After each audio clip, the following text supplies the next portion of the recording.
Maybe it's good morning for some of you. I'm on the East Coast in New York, so it's a good afternoon from me to you. So let's start this session. This is the Advanced Inspector Bootcamp. Today is January 23rd. This is the last of the series for the year. You will have another session next year in January, beginning in the middle of the month and going to the end once again.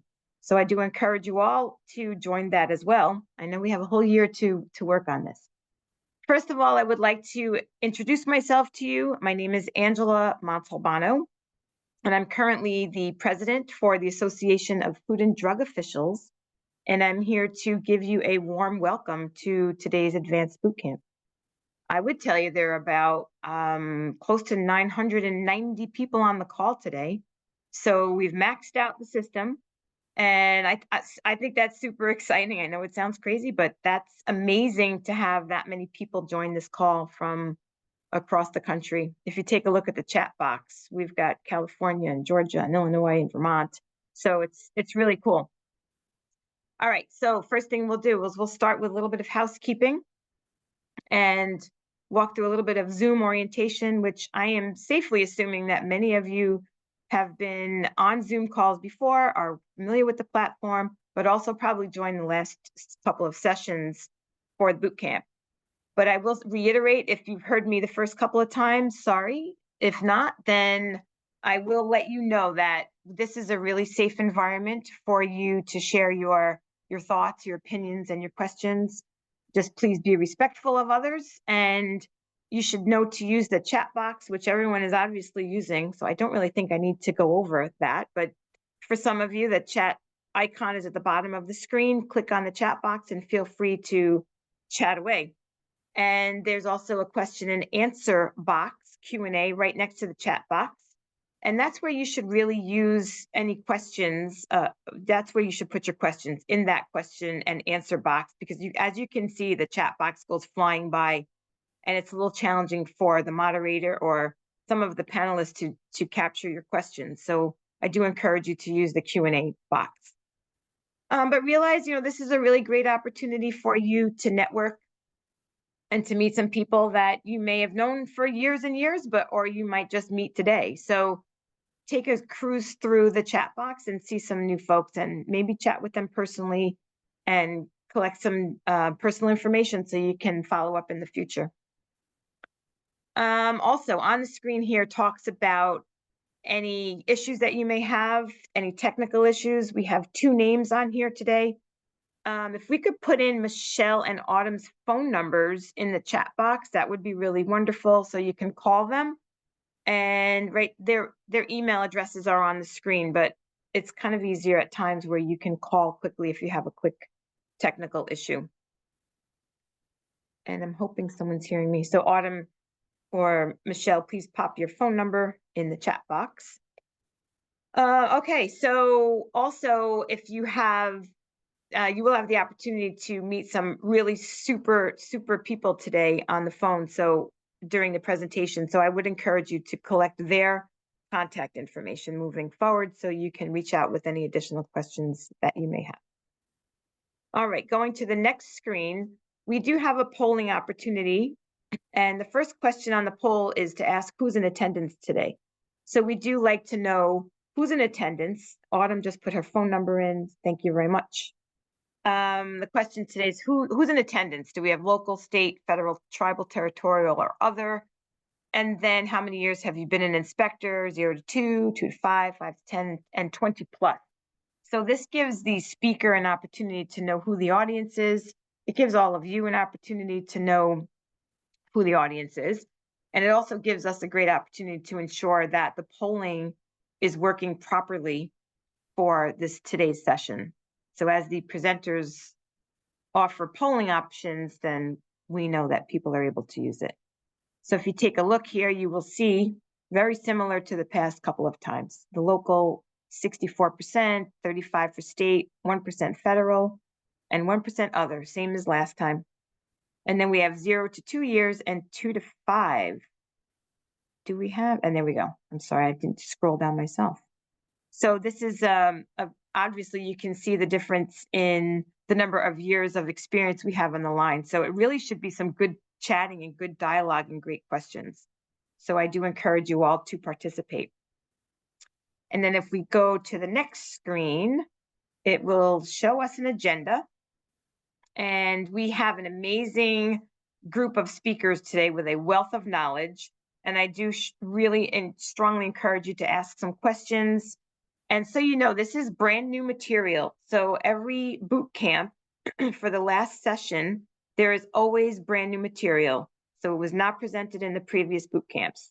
So this is today, which is a great opportunity for you to learn some new information.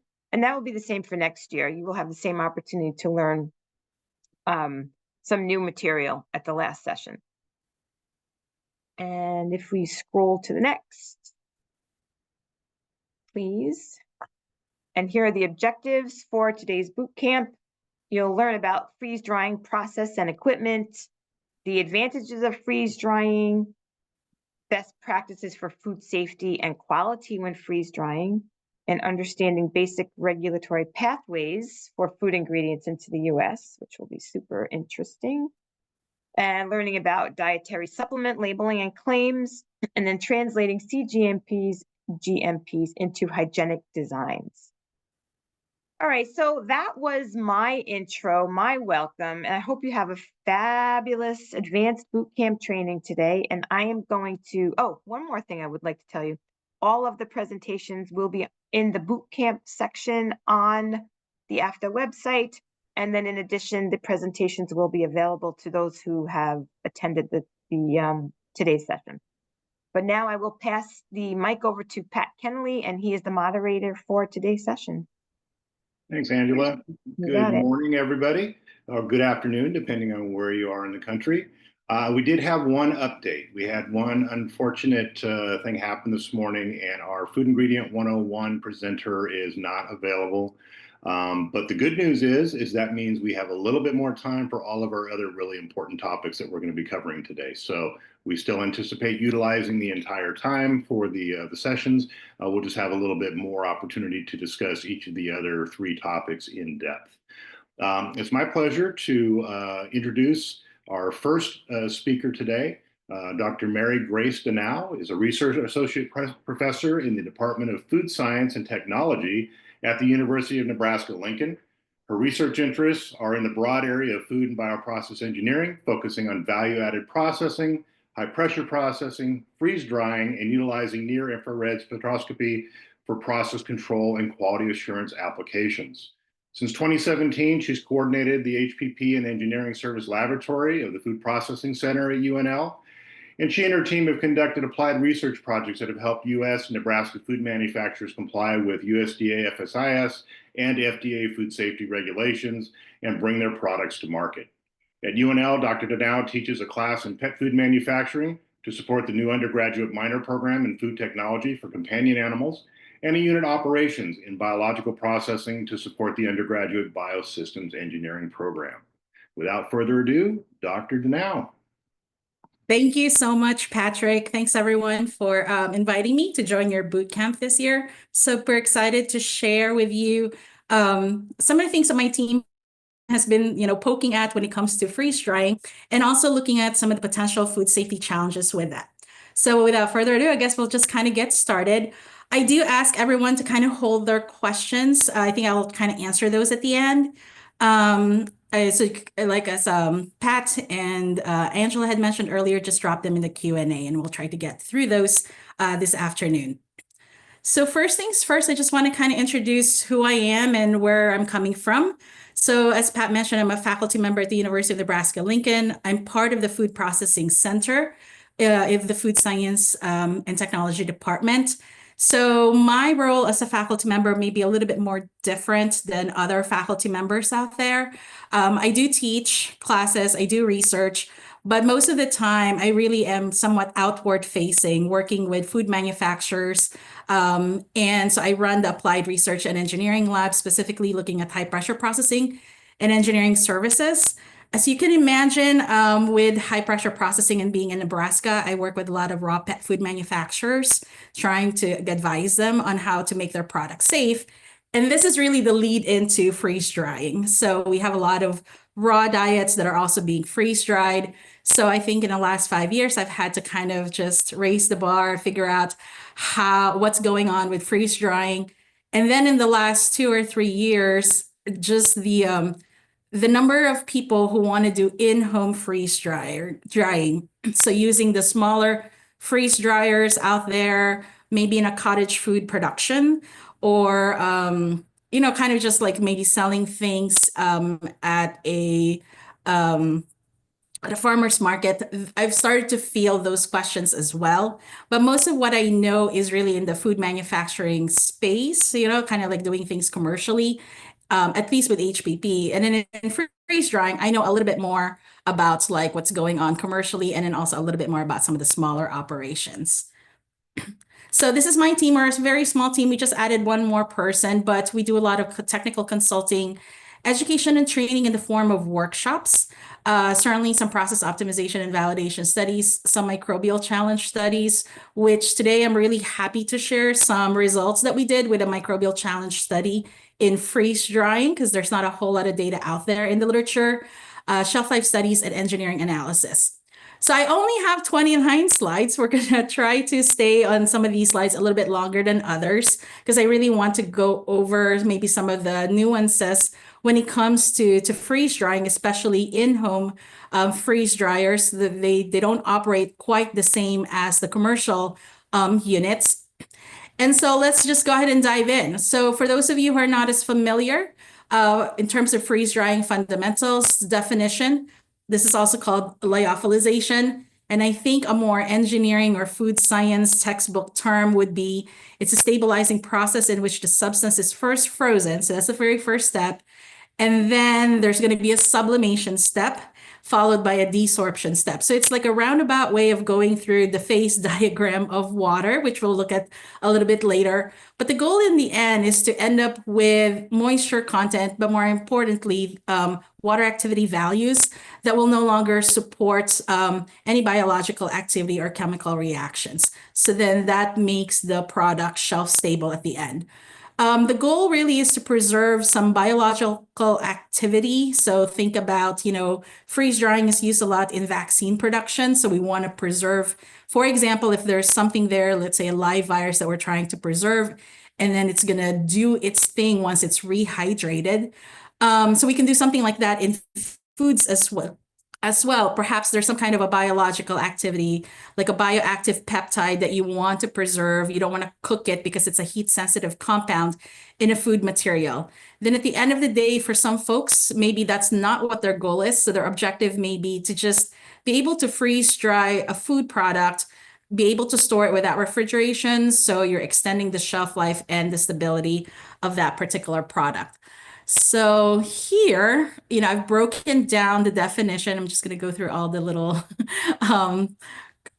animations that I had before.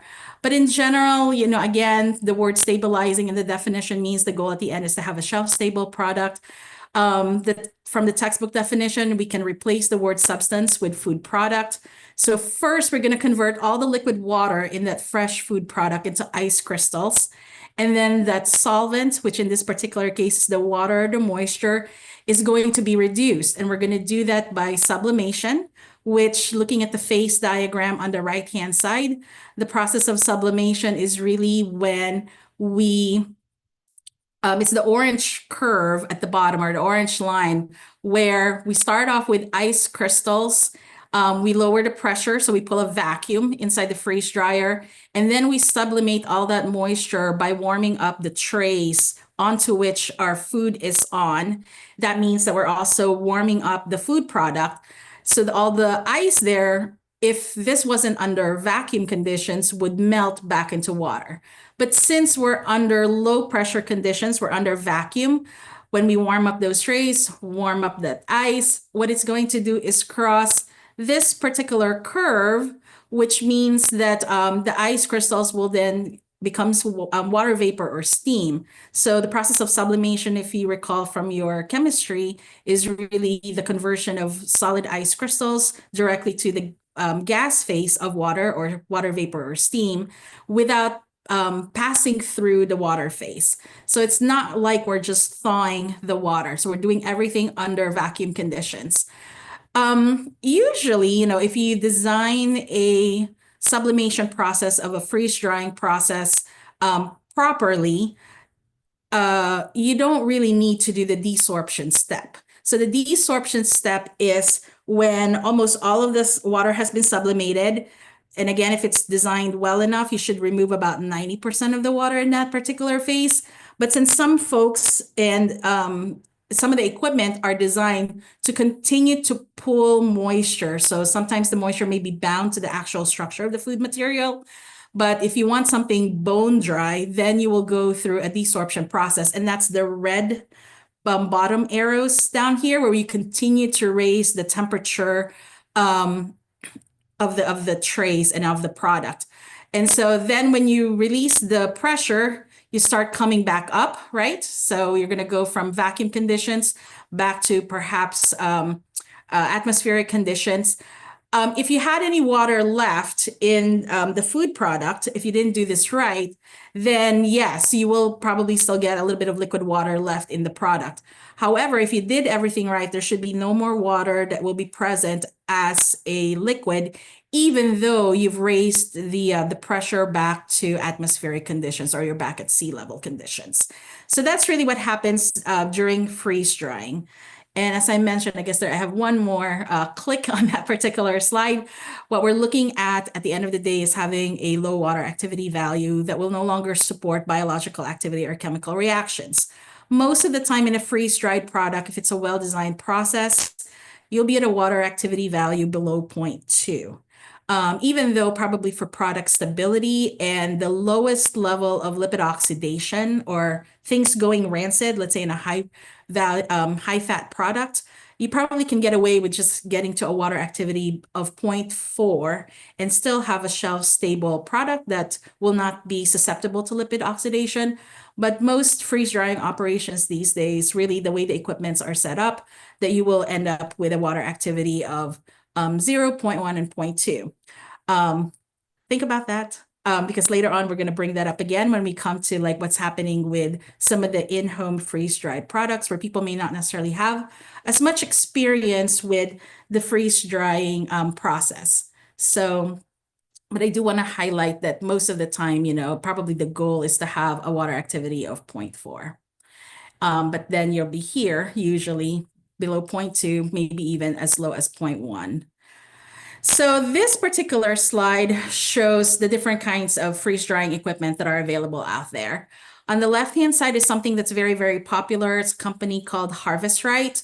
I think probably 90% of your in-home freeze drying operations, whether or not it's just for their own entertainment or whether or not they're doing it as part of their cottage food production, it ranges in sizes, but I think most people, if they're willing to spend about $5,000 on a freeze dryer, this is kind of what they're going to get, like a medium size freeze dryer. Maybe they can, it has the capacity to process 6 to 10 pounds of wet material. Like I said, very popular with hobbyists and entrepreneurs. The middle pilot scale freeze dryer that I show here is really what a lot of food manufacturers would consider their smallest freeze dryer that they would use in their operations. And typically this will be in their R&D labs or their pilot scale lab. Maybe this is where they actually go through process and product development. What's different between the one on the left and the one in the middle is the Harvest Right freeze dryers typically just have a button that says start. And then they have a feedback loop and sensors inside the freeze dryer that kind of monitors whether or not the freeze drying process is completed, meaning there's sensors that are trying to keep track of the vacuum conditions inside the dryer itself. So as water is sublimated or it's evaporated during the desorption process, that water is going to enter the atmosphere inside the dryer. And so the dryer itself is going to lose some of that vacuum. So then the vacuum pump is going to continue to try to pull a vacuum. So they kind of work against each other a little bit. When it can no longer detect any moisture being sublimated, then the vacuum pump starts to relax And then that's when the system knows that, oh, likely the freeze drying is completed. But from a user standpoint, they don't have to program anything. They don't have to say what pressure they need to achieve. They don't have to say what the tray temperatures should be. So there's actually very little control or means of programming these freeze dryers that are being used for the in-home ones. There are certain models where you can do some programming, but a lot of folks are very intimidated about developing their own process. So they just kind of rely on that start feature. They let the freeze dryer feedback sensors and feedback loop do the process itself. At the end, they can open it up, release the vacuum by opening up a valve. Then they can open up the freeze dryer. They can poke at the product a little bit and figure out if it's dry enough. And then there's an option for them to push a button that says, yes, I need more drying because I don't think my product is dry enough. So again, that could be a potential food safety risk, just because I'm not sure if some people really understand that it's not about poking and figuring out if it's going to be dry enough. You actually need to do some measurements to figure out if that's going to be dry enough. So we can go back to that one a little bit later as well. On the pilot scale, the one in the middle, where you can start processing 20 to 50 pounds of wet material, this one has an actual PLC. So you have to actually put in, quote unquote, your recipe for freeze drying. So you have to say what pressures, vacuum pressures you need to achieve by a certain point. You have to say how long it has to pull that vacuum.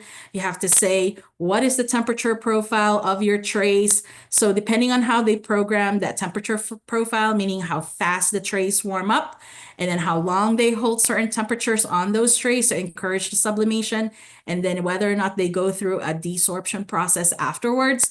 All of that can also affect the quality of the food product. And it can also affect potentially if they're using their freeze dryer to do some microbial inactivation or reduction. And I always tell people who ask me this, I tell them freeze drying is not a lethality step. You're never going to get the temperatures that you need in order to kill Salmonella, Listeria mono, or E. coli in there. This is a very popular question that I get from raw pet food manufacturers, and I try to tell them not to do that. However, a lot of these systems are actually, in the background, yeah, you can warm up to 165 F. It will shorten the lifespan of your equipment because they're not designed to do that. But, that's just a kind of like a battle sometimes that I have to deal with them. And then finally, on the right-hand side is an example of a Parker freeze dryer. So they're one of the manufacturers here in the US. So this one operates very much just like the pilot scale one. You have to program it. I think the hard parts about the industrial scale systems is there's a lot of ice, obviously, at the end of the freeze drying process that are produced, and they're stuck on the walls of the freeze dryer. So sometimes the time it takes to defrost and sanitize the industrial scale freeze dryers may take just a little bit longer time. But it's good to ask, obviously, like, how do they sanitize the industrial scale freeze dryers? So for example, a Parker freeze dryer like this, they have the way they're designed is that they also have some electronics inside. So it's not something that you can just wash down. Whereas there are some companies like a GEA freeze dryer or ones made by Cudden freeze dryers, the way they heat up the trays or the shelves is they're hollow shelves and they're filled with hot water. So they don't have any kind of like a heating pad or electronics inside. So then after you do your freeze drying process and you've thawed out all the ice, then you could like do a complete wash down of the equipment and sanitize it properly. So those are just some of the, I think, sometimes challenges or differences with industrial scale freeze dryers. And then here's a picture of one. I think GEA and Cudden make these types of freeze dryers. This particular one is 25 feet long. Those are the biggest ones that I've ever seen. Some of these may also be continuous. Some of these may also be able to, during freeze drying, when you sublimate the water, because it's a closed vessel and you're trying to pull a vacuum, the moisture that you're sublimating, it's phase, but then it hits a very, very cold walls or of the dryer on the inside vessel. So then because it hits that cold surface, then that's what it turns into ice. So for these types of systems, the really large ones, they figured out a way where they can also start to thaw out that particular ice that's condensed once it's been removed from the food product. And then the water is able to like escape the system through a one-way valve. So then you're still able to like kind of maintain some vacuum conditions inside. So they're in some ways maybe a little bit more efficient, but you have to be making a lot of product to kind of, start using these types of systems. All right, so looking at the process, again, the different steps are first you have a freezing step, a vacuum freezing step, followed by a sublimation, desorption, and packaging. So if we look a little bit more closely at each one of these steps, so the freezing part is sometimes optional. Some of the systems are designed so that it assumes you're pre-freezing outside of the dryer. So you have to have, let's say, a blast freezer and then a freezer storage space to do all of your freezing. And then what you're loading is actually a frozen product. So, but then there are some where you can, some freeze dryers where you can load something that's totally fresh, just something it's either refrigerated or maybe even at room temperature. And then once you load it, then it just takes a while to kind of freeze those products inside the dryer. Generally speaking, the smaller the ice crystals, the longer the sublimation rates would be because there's a lot of little itty bitty crystals that have to travel and sublimate from the food product. You also tend to have, from a quality standpoint, you know how like we think of freeze-dried products as very crunchy, very airy, right? So the size of the ice crystals will determine how airy or porous, I guess that's a more scientific term than airy, more porous freeze-dried product. So the slower you do your freezing step, the larger the ice crystals, the more porous or airy the freeze-dried product will be. It's going to be very light. But then the smaller the ice crystals, you won't get that feeling or that texture of something that's very porous and such. This is a little bit counter to for those people that are more familiar with just the freezing step. Usually, in order to get a high quality food product, if we have to freeze it, you encourage rapid freezing. You encourage smaller ice crystals because then you have less purge when you actually thaw out that particular food product. So from that perspective, I just kind of want to bring some of these things up because those are two very different modes of thinking in terms of how freezing can affect the quality and the texture of a finished product.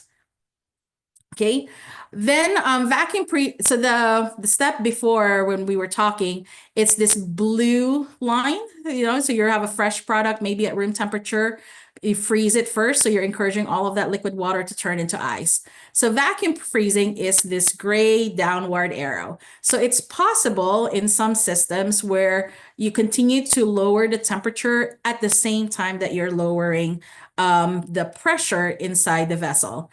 Those are systems usually where maybe the vacuum pump that you have is a little bit smaller than in other models. So there it takes a little bit more time to actually pull the vacuum. So you may want to start that when the product is maybe not completely frozen yet. So your curve might look a little bit more slanted, right? Because you're continuing to lower temperature at the same time that you're lowering the pressure. So, but generally speaking, most of the water is already in ice forms and you're just pulling a vacuum. Of all the steps in the process, this is the quickest. So the ice crystals in the product will sublimate and vaporize through the liquid phase. This is maybe way too technical. Maybe you don't necessarily need. Typically, the fastest evaporation rates or sublimation rates, that should really be the word used there, is 0.2 millibar. So you don't want to be at 0 millibar pressure. It has something to do with having good heat transfer, being able to transfer the heat from the shelf to the tray to the product so that you can do this particular step, the warming up step. So yeah, so the second and third bullet points, main points on this slide is actually going with sublimation rather than vacuum freezing. In some I guess, manuals of freeze dryers, they don't call this particular step sublimation. I guess they're making it user friendly, so then they'll call it the primary drying step of the operation. So yeah, I think I already mentioned this. During sublimation, you apply the heat to the shelves, and by conduction, that will heat the frozen product, which tends to accelerate the sublimation process. I've been asked before by a farmer who wanted to freeze dry their produce at home. And this question came through the University Extension at Nebraska. And but he told me, like, he doesn't really have the money to buy a freeze dryer. So he wanted to know, can he just take a freezer and attach a vacuum pump to it? So he'll just pull the vacuum. And then can he still freeze dry the product in there? So technically you can, but then in that particular situation, he has the freezer. So yes, he can convert all the water into ice. He's going to attach a vacuum pump to it. Great. Then yes, you can then do this downward gray arrow. But without a heater, a way to heat up the shelves of the freezer, then, he's never going to be able to sublimate anything. So we went through that. And I also told him that, doing things under vacuum is not for the faint of heart. Things can blow up and implode very, very quickly. So I kind of just told him that, this is probably not a good idea. You have to use the proper equipment to do the proper process. Know the triple point of your product and monitor product temperature. Again, if you're the type who is actually designing the process, this is the triple point in the middle, the one with the star. That theoretically is the combined pressure and temperature when all three phases of water are present. So you have water just quickly changing phases. It's going through the cycle of being ice, then being water vapor, and then also being liquid water. So in any kind of sublimation process, you want to warm up your trace and your product past this particular triple point, because if you're to the left of it, there's a very good chance that once you release the vacuum, you're just going to end up with a whole bunch of water. So you need to get past this so that you're well above and you've actually sublimated as best as you can all of the water from the food product. When a product after freeze drying is still wet, and it's usually has a wet center and may look dry on the outside, that's the term for that is what we call melt back. So the water that was left over just melts back into regular water. So the freeze drying happens from outside to within. So earlier when I said a lot of people, if they're doing this at home and they don't really have the right tools or they don't have the concept of low water activity, if they just poke things around, it may be by the touch of their finger, they think that the product is dry enough. And that's not a good idea. I always encourage people to take some measurements, right? And we can talk a little bit about that later. But to also do what I call a knife test. So actually open or cut open some samples from your batch and make sure that it's thoroughly dry all the way through the center of your food product. Okay, so this is the engineer in me. So freeze drying is a simultaneous heat and mass transfer process. You're encouraging heat to penetrate through the product at the same time that you have to watch for how fast the moisture can exit the product. Yeah, so there's some convection that's also happening as the ice is the gas vapor is trying to escape the structure of the food product. So that's the convection portion. But then the conduction really is these products are sitting on a hot tray, or a warm tray, and so the product should be warmed thoroughly. So that's also another kind of best practice when it comes to freeze drying. You want to slice your products as thinly as possible so that when the tray heats up, then you're assured that the temperature throughout your product slice or food slice is also uniform. Because one of the things that could happen is if it's too thick, only the bottom portion of your food product is getting that heat conduction. So you're going to have a very dry bottom and then maybe a very wet top. I've also seen some experiments or things that we've done in the lab where you actually have to have your food product on a single layer on the tray so that they're seeing the heat from the heated shelves. But if you do a double or triple layer, you're going to end up with a batch where the bottom layer touching the metal tray is fully dry and anything above that never sees the heat. So then those are still going to be wet. So that's another, I know some folks, they're only able to afford, especially those that are doing it at home, may be able to afford a small freeze dryer, but they want to increase their capacity or throughput. They're just going to have to do multiple batch runs in the freeze dryer. They can't double or triple layer their product because it's not going to work at all. And then finally, this also helps with increasing sublimation rates. The thinner the product or the less sample that water vapor needs to pass through, then the faster the whole drying process will be. So let's see. Yeah, so how do you know really in a freeze dryer whether or not you're done with sublimation? So during this particular stage, typically your food product, if water vapor is continuing to sublimate, it actually is going to be colder, slightly colder than the tray by 1 or 2 degrees C. And then once those two come into the same temperature, when the product and the shelf are exactly at the same temperature, then sublimation is complete. So I don't see many in-home freeze drying operations doing this, but a lot of at least the commercial or industrial scale freeze drying operations are doing this. They'll sometimes put some of these types of data loggers, they're wireless data loggers, where one portion or some sensors are detecting the temperature of the tray, some are detecting the temperature of the product. And then if they're at the still in the R&D process where they're trying to design or figure out the most efficient way to freeze dry their product, they'll keep track, kind of like in the next slide over. Let's see. This is data from Parker Freeze Dry. So the green curve that you see up here is product temperature. The yellow is also a product temperature. Notice that depending on where they are on the tray, that could also affect how fast they're drying. Typically, the edges of the tray tends to dry faster than the middle of the tray. So that's why you see two different product profiles, the green and the yellow. And it's really hard to see on the Parker Freeze Dry image. But when you get this set of slides, you can kind of zoom in. But there is a royal blue line here that's very constant, and it's at 102 degrees. So that one, and this is in Fahrenheit. So that one is very, very stable. So that's the temperature of the shelf. When all the products have met up with that royal blue line, then you know that the product across the tray has been fully dried. There's no more water really that could be easily sublimated.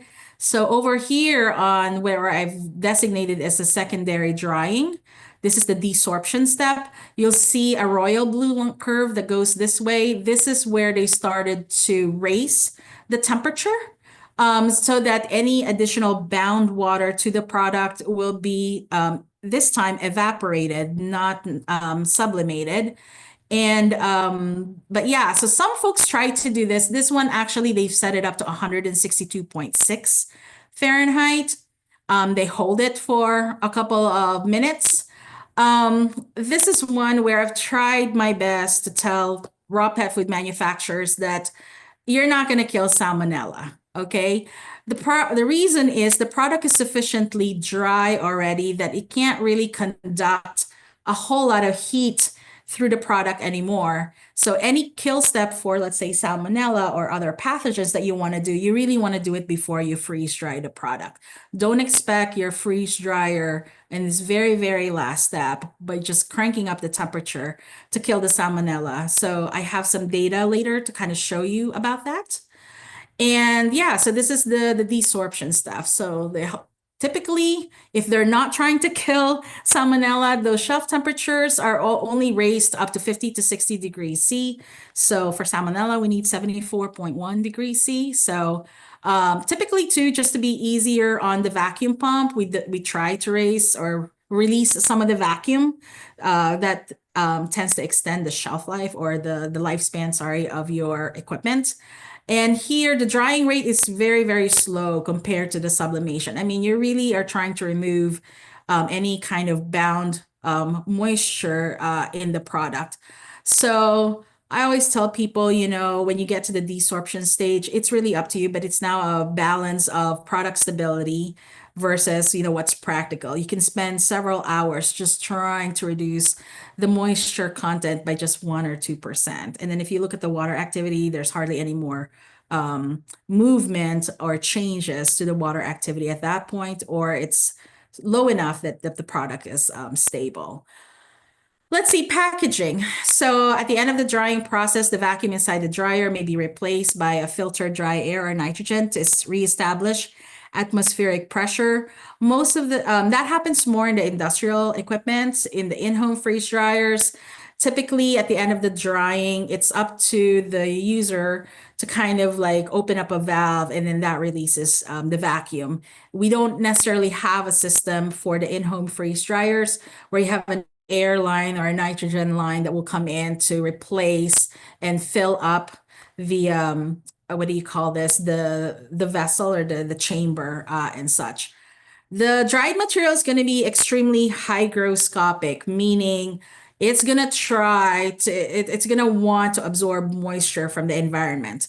So if you're working in a very humid room, maybe this in-home freeze dryer is in your garage and it's in the middle of the summer, so it's warm and really humid, you're going to have to package very quickly, because then otherwise it's probably going to pick up a little bit of moisture from the air. So your water activity might actually go up a little bit because you've introduced moisture to your product as well. But then throughout the shelf life of your product, because the dried material is porous now, so where all those little ice crystals used to be, and then they went into the gas phase, they leave behind just a void space. So that means that freeze-dried products are going to have a greater surface area, and oxygen will be able to penetrate that freeze-dried product even more so than before. So freeze-dried product tends to be very prone to lipid oxidation. They tend to go rancid quite quickly if they're not packaged properly. So when choosing a packaging material, you want to choose one that has a high moisture, oxygen, and depending on what you're trying to preserve, also some light barrier properties. So the aluminum mylar bags are really great. Also, certainly, like any kind of mason jar that you can hermetically seal will also work, although, it lets light through. So for some products, that might be okay and it also depends on how long you want to keep these products. I mean, I have people telling me they want something that's will last for 25 years. I'm not sure I really want to eat something that's 25 years old. But I think one of the things that I also encourage people to have, and it's always good practice, is when you're packaging, your package is open. So yes, when you close it, there's still going to be some airspace or headspace in the packaging material. So then you're also packaging and sealing oxygen. So you can buy some oxygen absorbers and stick it in there.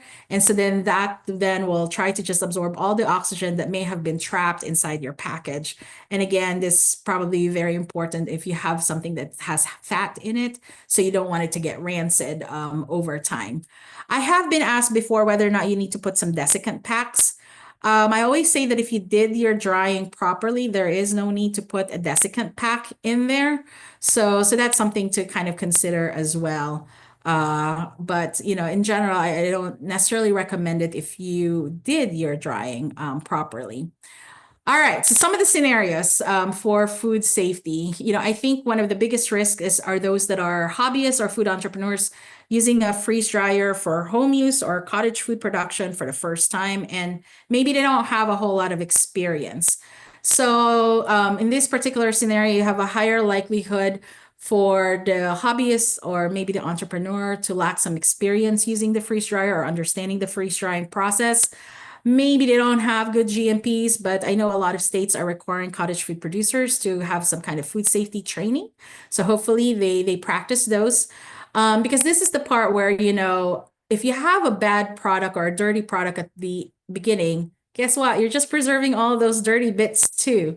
So products can be contaminated during preparation, equipment loading, or even during packaging. So all of that also kind of get preserved and stored for your 25-year long shelf life.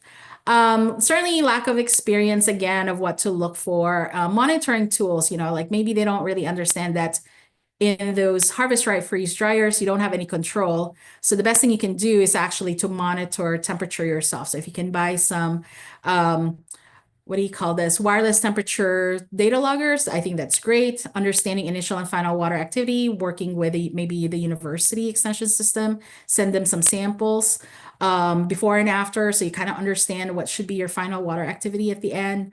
Initial and final moisture content, maybe that goes along with that initial and final water activity, because I think for them, it may be easier to keep track of moisture contents at home using a kitchen scale, more so than being able to purchase a water activity meter. So I mentioned this before, product appears to be dry on the outside, but is still wet on the inside. So in terms of, let me just back up to this initial and final moisture content. For those that have come to me and ask, like, I really want to do this at home, I encourage them to, weigh your tray. It's an empty trays that you're going to load into your freeze dryer. So you have like the tare weight, if you will. Then load your product, and in production, you always want to be consistent. So you load the product and make sure every tray is equally loaded. So if you're able to put 2 pounds on the first tray, then see if you can also put 2 pounds on each of the additional trays that you're going to put into the freeze dryer. So that's your wet weight. Then afterwards, you can do your weigh the whole thing, right? So don't touch the product yet. So you're going to weigh, when you put it on the scale, it's going to be the tare weight of your metal tray plus now the dried product. And then my suggestion is, especially if this is one of the first times you're doing it, put everything back into the freeze dryer, and then say, I want 2 more hours of additional drying. And then you continue to do that. After 2 hours, pull them out, put them on the kitchen scale. If you're seeing differences in weight measurements, that means you still have moisture in there that could be removed. And you keep doing that until you get a consistent reading. And then you note that, and then you send some of the fresh samples. So, hopefully you reserved some that you didn't freeze dry, and some of your final ones. Try to get an initial and final water activity that goes with those moisture content calculations that you did, or even the weights that you measured. Because then at home later, you can kind of keep track more of the moisture content, understanding what is the corresponding water activity measurements that go with them. Because that's going to be the more important thing when it comes to shelf stability of the product, is knowing that final water activity. So I think we've had some folks in Nebraska do that. So I think that message is starting to get out there. And really for these, like I mentioned earlier, just lack of equipment and process controls. So, being told by the manufacturer of the small freeze dryers that all you have to do is push start and then you're good to go. I think there needs to be a little bit more education when it comes to that. If they're not consistent in how they load their freeze dryers, then they can get batch to batch variations. So that's not necessarily good, especially if you're trying to sell a product. You always want to show that you have control of your process, that you're making consistent product from batch to batch. So yeah, I think this is just something that we can kind of quickly go through. Really, this is one of the stories that why I ended up buying an in-home freeze dryer for my lab. Somebody at the height, I guess January 26th of 2023, egg prices were really high. So there was somebody, and I believe this was in Idaho, where they were selling freeze-dried, freeze-dried eggs from cartons, a dozen eggs for $20. And I was, my impression was, I hope I don't live to the day that I'm having to buy fresh eggs at $20 per carton. So that's when I bought one, because I wanted to understand, like, why is everybody starting to freeze dry at home now? And then this is what I found out is, they're being told by the manufacturer that it's so easy. If you can press a button, you can freeze dry. And as the engineer in me, I'm like, I don't think that's true. There's a lot more to it than that. So I did purchase a scientific model a few years ago. And then, I asked them, I wanted the scientific model because I wanted to understand whether or not these freeze dryers can really do the standard runs where you're just relying on the how good the feedback loop that they and what they call their smart technology, that all you have to do is push start and then it does the whole process for you. So that's what I'm calling a standard run. But their scientific models are ones where you can actually program and figure out the temperatures of the trays that you want inside the freeze dryer. So yeah, so so this is me on the left hand side, and then I'm kind of just saying, replicating here what we said in an email back and forth. So I asked, we purchased a scientific model of freeze dryer a couple of years ago. Do you still sell them? And also, does a standard uncustomized recipe run in a scientific models exactly the same as the standard run in a home freeze dryer? So at the university, I'm trying to buy the scientific model, or I have one of the scientific models, but I want to know if I can simulate for those who want to buy the less expensive ones, can I replicate what they're doing? And so I got confirmation that says, yes, actually, and this is what it is. And then, however, they do admit that you have some temperature control in the standard profile, but you cannot create your own profiles. So most of the time, they don't encourage people to understand the process. So I basically said, okay, thank you. I wanted to see a typical profile from in-home freeze dryers. So for them, they've already programmed or designed the system so that it can go for a 9 to 12 hour freeze. They set the tray temperatures to 125 F, and the heater to continue to heat and maintain those temperatures on the shelves. Once the pressure inside the system reaches 500 millitors, then the heater kicks on, because then that means that, yes, there's more water that needs to be sublimated. And then I think, they really highly rely on the fact that after this 9 to 12 hour freeze, it's up to the user to determine whether or not they need to do some extra drying time. So, but they don't tell them whether or not it's, how to check for doneness or how good is dry enough, right? So this has been what we did in the lab with my scientific model of the Harvest Right freeze dryer. So first, we tried to run the standard test, like they said, maintain everything at 125 F. So this time around, this is what mine looks like. As you can see, we have 4 trays. I bought some silicone ice cube trays that were just perfect, because when we filled them up with eggs and we froze them in our blast freezer at the university, when I pop them out, they just literally fill up the exact tray. But this type of setup allows me to determine whether or not are the edges really drying faster than the middle portions of the tray. So that's why the freeze-dried eggs look like that. If you watch a lot of YouTube videos or TikTok videos of people freeze drying eggs, they usually just crack the eggs open in a bowl, mix it up, right? Whip it up. And then they just pour them directly onto the tray, which is fine too. But, I was being more scientific so that I can kind of figure out where exactly in the freeze dryer did this particular sample come from. So this is not usually how people would do it themselves. So anyway, so the black line, if I remember correctly, is the pressure line. So at the beginning, when we're freezing, you might see the pressure come up, but then once we pull a vacuum during vacuum freezing, you see the black line drop down, and then throughout the freeze drying process, it just kind of keeps that low pressure. So the blue line is the shelf. The blue line is the ambient temperature. So I don't know why, but they did have a thermocouple sticking out, and basically it was trying to tell me that the entire time it was 80 degrees Fahrenheit inside of the freeze dryer. And then the red line, which is more important, is the shelf temperature. So at the beginning, we're a little bit at 20 degrees Fahrenheit. Things are cold, but then we were freezing. So they tried to maintain tried to reach a temperature about -20 to -30 F inside the freeze dryer. And then the temperatures of the shelves start to swing up. because that's when we're going to get the sublimation. So the sublimation process is during this number 3 primary drying step. And then it's a very long secondary drying step. So this is a signal to me that it's not actually a very efficient freeze dryer, because industrially, most of the time, the primary drying is much longer than the secondary drying.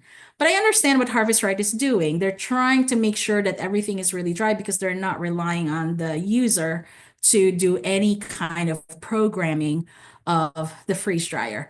But as you can see, there's also a lot of temperature swings. So the heating of the shelves tend to not be very efficient as well. So what we did was, we kept track of the average moisture content of the eggs after freeze drying. So that ends up being 0.52% moisture content. And it did do a pretty good job, very low water activity of 0.4. What I didn't tell you at the beginning was we also had inoculated these eggs with generic E. coli. So it's a non-pathogenic E. coli strain. Enterococcus faecium, which is often used as a surrogate for salmonella in microbial challenge and process validation studies. And then Listeria innocua, which is, again, a pretty popular surrogate for Listeria mono. And what we found, testing for counting what we spiked it with versus how much E. coli, E. faecium, and Listeria innocua we found at the end of the process is we're getting very, very low reductions. And this is just a confirmation that freeze drying is not a kill step at all, especially in a standard home freeze dryer where you're not programming shelf temperatures, because your shelf temperature is only getting all the way up to 120 degrees Fahrenheit. And even if you're doing it for a very long time, many, many hours, the product at this point is dry enough that it's not really able to conduct the heat from the heated shelves all the way through the entire product. So I was actually told there's not that much data in the literature when it comes to microbial inactivation by freeze drying, which I was like, well, yeah, because that's how we preserve bacteria. I can go to ATCC catalog and order up any kind of bacteria that I want, and it will come to me in a lyophilized forms. It's been freeze dried. So I always kind of just, I did this just because I was kind of curious, even though knowing that, we're going to get really low reductions. So some of the issues, there's no means of monitoring product temperature, lack of consumer education from the manufacturer really on how freeze drying process works and how to develop process controls or critical control points, understanding what should be your final water activity or moisture content. And then the temperature time combination in a home freeze dryer equipment is not suitable kill step, which is okay. But, sometimes consumers are being led by some of these manufacturers that these freeze-dried products are safe and can last for years without really addressing the fact that, if you had a microorganism in there, you're also preserving it. And then there's also a lack of consumer education that once somebody rehydrates their freeze-dried product, it's not, you're going to have to treat it as a potentially hazardous food, and that you're going to have to refrigerate it if you don't consume it all and that type of thing. So because they're so used to having like, oh, this freeze-dried product is shelf stable. When you rehydrate it, it's not shelf stable anymore. Okay, so scenario number 2. So now this is more for the food manufacturers. They don't necessarily understand the freeze drying process either. And then they, this is maybe more for the raw pet food manufacturers, but sometimes they believe it's also a kill step. So this is where we programmed it. So redid the whole thing again. Now I'm going to try to simulate what a lot of the manufacturers may be doing, where they're raising the temperatures up to 165 F. And then here, I also put down that, I want you to hold and get to minus 30 F during the freezing step. Hold it there for an hour, do your vacuum freeze and then try to maintain these pressures. And then do the primary drying at 120 F for 5 hours while maintaining these pressures. And then secondary drying, try to hold that for 1 hour. Keep it at 165 F, and then try to maintain these types of pressures. So as you can see, once you start programming things, you're going to need to input more parameters. So here, Again, we still were able to achieve a very low water activity at the end of the freeze drying process. And we did get a little bit more reduction, but not a whole lot more. It's really hard to get a 2 log reduction inside a freeze dryer, even under these conditions. I think one of the resources that I provided the organizers of this boot camp is there is IAFP poster. So my group presented the full research once we have all the results at the International Association for Food Protection meeting last summer in Long Beach, California. That one actually has a lot more information or data on how we did these tests. And then there I also show how repeatable a standard process might be in an in-home freeze dryer. And there's a lot of variations from run to run. Even though we're trying to keep the process of loading and making all of these types of samples consistent every single time.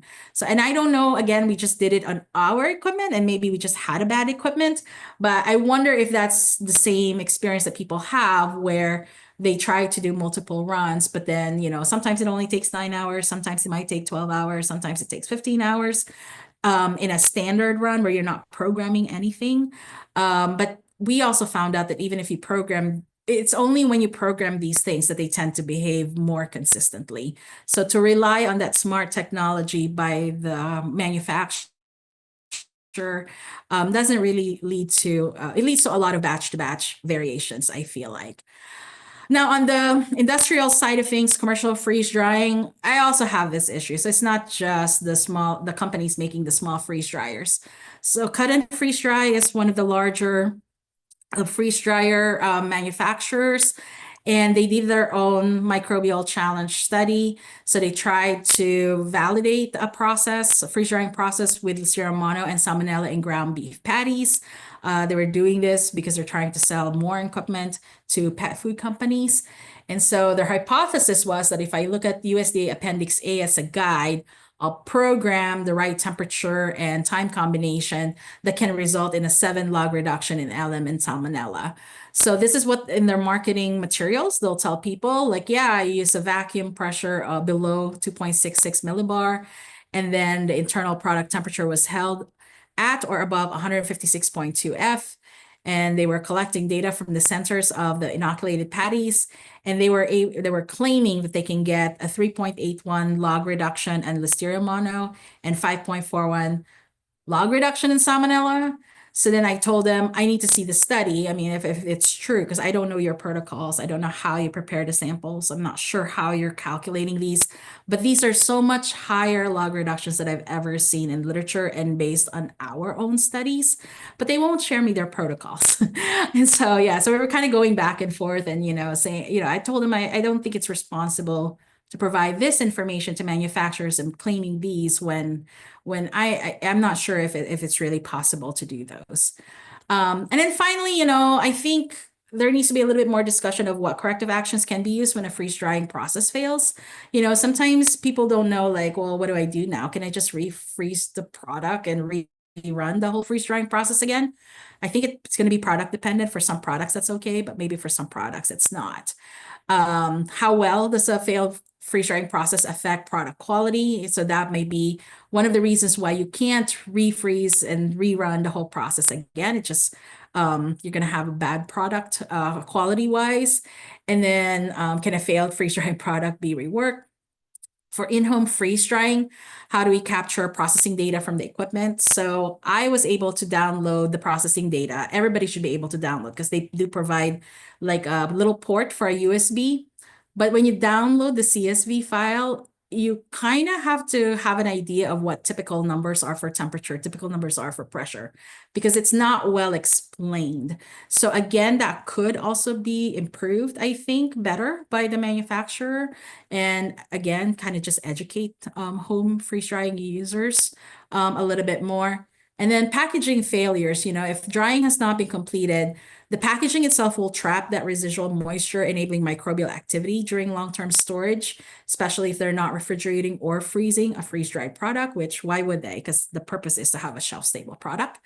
It is possible for some facultative anaerobes to remain in spore form in a freeze-dried product, because again, it's not a lethality step. And then you store it for a very long time without refrigeration or freezing. So it may also be in an anaerobic environment, right? Because you're sealing the mason jars and the mylar bags, and then that could then maybe go germinate and go into a vegetative state.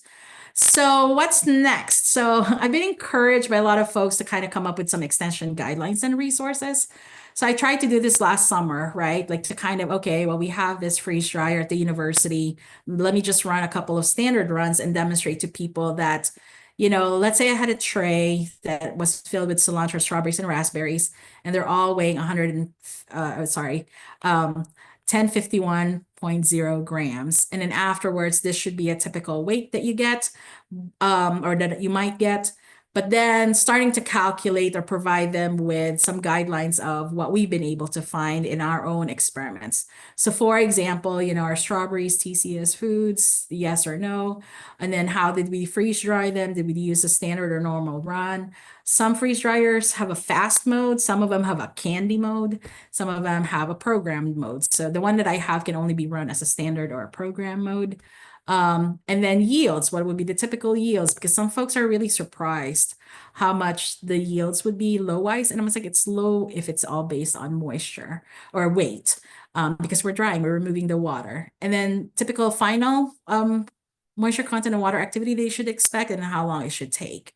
One of the things that we did was green beans. So green beans fail miserably because they have a very thick skin. So even if you're trying to freeze dry a green bean, all that skin continues to trap the moisture within. So at the end of the day, you get this sad looking freeze-dried, pseudo freeze-dried green beans, and they're still very high in water activity and moisture content. So then we would not advise anybody to do a green bean product, freeze-dried green bean product. So thank you so much. Maybe I tried to rush through that a little bit, but I think we have quite a bit of time for a Q&A. My final message is, let's see here, freeze drying is, I think, a very sophisticated food processing technology that, yes, can deliver a high quality and premium product, but we have so much more to learn how to use it properly, especially for the in-home freeze dryers. And, but yeah, so this is my contact information. I welcome questions. I like to know what kind of questions you guys encounter so that I can also try to address those in a future extension publication. With that, I think thank you very much. We do have a good number of questions. Oh, great. We'll start with those that are in our Q&A, and then if we I'll try to open those as well. Yeah, we'll ask for some live ones. So we'll take the first one from Eric. Is condensation produced by a freeze drying machine a concern if it's discarded in a 3-compartment sink? So probably talking about the retail environment there. Okay, so I'm not as familiar with retail. But yes, I would think so. So think about what is really in that condensation. So in that condensation is anything that may be volatile, that kind of also just sublimated or evaporated if you had a long desorption process, or something that gets aerosolized and gets trapped in that condensation, right? And so I always tell people, there's not a whole lot of data that I can think of, but from the literature, but it is possible that, let's say you have some bacteria still left over in your product, right? You start off with something that's dirty. Then if something is aerosolized inside of the freeze dryer, where's it going to go? It's going to go with the water vapor. And so now it's going to be in that ice, that condensate. And so when you clean up, right, and try to discard it, it could enter the sink, right? If that's where you're throwing out that condensate or that moisture. Excellent. Christy has a question on the home use freeze dryer. There's a lubricant that they provide. Can't find anywhere on it that it's a food grade lubricant. So is there any place where there's a chance that the lubricant that might be used on this equipment can get onto the food? I don't know whether or not they didn't provide me with the lubricant when I purchased it, but I'm assuming it's like I know why, because I actually went ahead and bought the oil-free vacuum pump. So I think the lubricant that you're maybe referring to is the oil that they, kind of just as extra supply down the road if you need to pour more oil into your vacuum pump, then that's what it is. I don't think there's a chance that that can go back into the freeze dryers, and that would always stay in your vacuum pump. All right. We have an anonymous attendee who wants to know what's the approximate price range on the pilot scale equipment and who are some of the manufacturers? And that Yeah, so for the if you don't pilots, have it, we can answer that online later. yeah, no, so for the price range, because I've been wanting the GA Ray one. They usually are about $100,000 at the start. Depends on, you know, the manufacturers. I think Parker Freeze Dry probably sells some that are a little bit less expensive than Cudden or GEA. But that's because Parker also has the wires or the electronics that are on the inside, so it's not a complete washdown. But maybe for a pilot scale, you don't necessarily need to do that, or depending on what products you're trying to make. I know in the pet food industry, they since they're dealing with a lot of meats, then they want the washdown feature and stuff. So. All right. Eric has another question. Does the size of the ice crystal sublimated change the end water activity of the final product so that larger crystals will mean less water activity? Yeah, no, not necessarily. I think, like I said, it's more about being able to design that sublimation process, like how long you stay in that primary drying stage. That's going to dictate more so the final water activity. I did say earlier that the larger the ice crystals, the faster sublimation would be. So then you tend to have a shorter process compared to like if you had smaller ice crystals to begin with. All right. Lana has a question. We've received several calls about freeze drying eggs based on your lethality statement. Should the eggs be cooked prior to or after freeze drying? So, I think if you cook it beforehand, right? So then the cooking is your lethality step, and then you freeze dry. One of the things that you have to then worry about is just recontamination. You know, during loading the cooked product into your freeze dryer, and then afterwards, when you rehydrate it and try to consume it, obviously during packaging of the product. If you don't cook it ahead of time, then just be aware that yes, you probably are also preserving some salmonella. But chances are, and this is kind of where I'm thinking, are you using your freeze-dried raw eggs, let's say as an ingredient in baking, right? Like if you're going to do the lethality step afterwards because you're going to cook it. Because unless you're going to eat raw powdered freeze-dried eggs, then I think that's where the food safety concern is.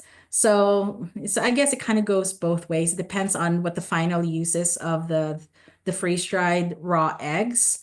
If it's going to be consumed raw, then that's going to be an issue. If it's going to be cooked, then that's great. That's fine. That's where your lethality is. If you do the lethality at the beginning, you still have a concern that there's cross-contamination or recontamination, sorry, afterwards. All right. We have an anonymous attendee who wants to know the effect. How do you affect the size of the ice crystals? Okay, so usually if you blast freeze, a fast freeze or freezing with liquid nitrogen, it's so fast you're gonna get small ice crystals. If you just put it in a regular home, freezer, chances are you're gonna get larger ice crystals compared to the blast freeze or the liquid nitrogen freeze, because it's gonna take a couple of hours to kind of freeze those, and so they tend to form larger crystals. What? Eric would like to know if the thickness of the food product is an issue, even in freeze drying, how would an inspector check that during inspection? Okay. During inspection, it would be hard. It's really based on, like what their final water activity is at the end, and such. And then the thicker the slices, the longer it'll take, in general for the process to kind of remove all that moisture.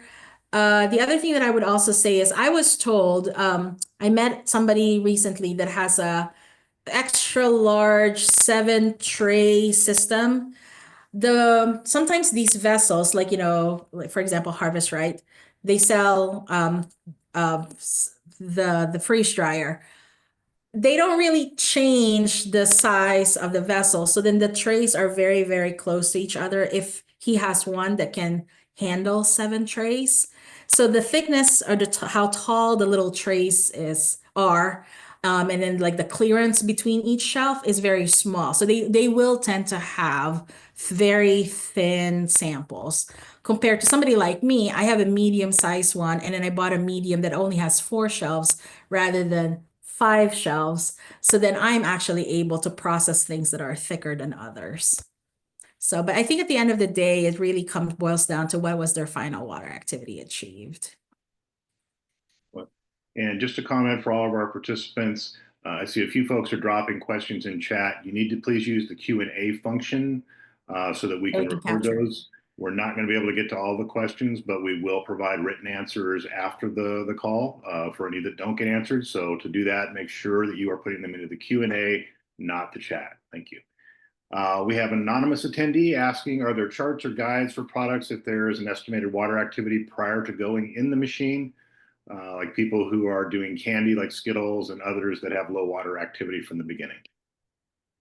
Yeah, I don't really know a whole lot of guidance. I think for the candy, the other thing that's interesting is, it's just like a sugar cube at the end. When you think about like what's in a Skittle candy, for example, it's all sugar. So then once they remove the very small amount of moisture that's in there, and that's part of the reason why it puffs up any water that is in the middle, when they become an ice crystal, it gets bigger in size because it's less dense than a regular liquid water droplet. But then it tries to push out and try to be released from the candy. So at the end of the day, what they're really eating and popping are, it might as well like pop a sugar cube in your mouth, and it's the same experience. Excellent. We have another question. Along with thickness of food, do the skins of meat and fish affect the freeze drying process? For example, I buy cat freeze dried salmon, and I've never seen the skin on the salmon in the bags. Do these create barriers that hinder freeze drying? Absolutely, just like the green beans, it just continues to trap that moisture. It doesn't tend to sublimate. So then the freeze dryer thinks, oh, there's no more moisture to be sublimated, so the process must be done, when in reality, it's trapped underneath the skin. It's a very good question. Yep. Another question from Eric. Does dried material have to be vacuum sealed after freeze drying? Not necessarily vacuum sealed, right? So you can put them in the bag, you drop the oxygen absorber in there, you seal it. And yes, without the vacuum sealing, you're going to have a little bit of that air space. So, but what is in normal air? Usually nitrogen and oxygen. We don't care so much if there's nitrogen inside the head space, but we care about that oxygen, which is why you drop in an oxygen absorber. What? It sounds like it is difficult for an inspector to make the call of safe or unsafe during an inspection. Would this require a product assessment or a HACCP plan? Ooh, for sure for a manufacturer, right? Like the non-home freezing operations, yeah, they should have a HACCP plan. They should have critical control points. They should be able, I always encourage them to have some sensors.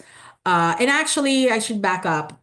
If you're buying the commercial units or even the pilot scale units, they're already outfitted usually with thermocouples. So they should be able to tell you how long each step, what's the temperature at each step of the process for both product and the shelf. Yeah, so those are well instrumented. For the harvest rights, the in-home freeze dryers, that's where it gets a little bit tricky. I think you would have to refer to the cottage food law in your state, because I know then, if they're looking for records for you that you need to keep from batch to batch, then that's what I would refer to. And that could vary by state, right? Once. When you freeze dry at home to determine if the product is TCS or non-TCS, do you use the beginning or end product? Beginning. Beginning product, all right. Yes, yeah, initial. What are trademark implications? And you may not know the answer to this. Are candy companies okay with small scale entrepreneurs using their products like Skittles and freeze drying them under licensure? Apparently, my understanding is at the beginning of the freeze-dried candy craze a couple years ago, Skittles, so whoever owns that company or that brand actually did reach out to some and says you can't say freeze-dried Skittles and stuff. And then at least I know in Nebraska, there was a period of time where I go to the grocery store, the drugstore, I can only buy 2 packs of Skittles because they don't want people stockpiling and because they understand what's going on and such. So yeah, you can get into a lot of trouble if you market your own product using their brand. And for the most part, there may also be some deterrence into buying these types of candies in bulk now because they don't want you to do that. Yeah, it's a registered trademark issue. So Yes. absolutely. We've got another question. When doing the test like you described with the 2-hour increments, does that impact the vacuum each time you open it? Does it have to build the vacuum back up? No, yeah, so that's a really good question. I forgot to mention it. When you're in the desorption process, I had a slide where I said usually, in this particular process, they try to kind of release some of the vacuum so that they can extend the lifespan of your pump. During the desorption process, all we care about is what's the temperature of the shelf. So that one can be done at atmospheric pressure. So when you open up the freeze dryer for the first time, you pull it out, you're releasing the vacuum pressure. When you close it and you say more drying time, please, do it for 2 hours. Then what you'll notice is it doesn't even try to pull the vacuum anymore. It just starts to show what the temperature of the shelves are. And then there's a timer. Excellent. What are the main pathogens to be considered with freeze drying process, and if and when moisture is reintroduced into the products? I think that's going to depend on the product itself. Like I said, I know some folks may be doing like a freeze-dried beef jerky. And so for that one, you start thinking about what are common pathogens that we associated with meats. Certainly with fruits and vegetables, you can kind of, there's a lot of slicing happening. So there's going to be a lot of potential for listeria.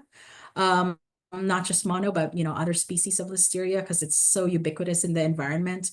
But yeah, it really depends on the product. Right, we got time for just a couple more questions. If those microorganisms are preserved through the freeze drying process, how does someone wash produce that has been freeze dried by, select the farmer? Can you repeat it again? Sorry, I didn't catch the last part. If microorganisms are preserved through the freeze drying process, how does someone wash produce that has been freeze dried by the farmer? You're purchasing a freeze dried produce from the farmer and then you want to wash it. Okay. I think this is where you're gonna have to even through the washing process, you're rehydrating the product. So you would just treat it just like any other fresh product at that point.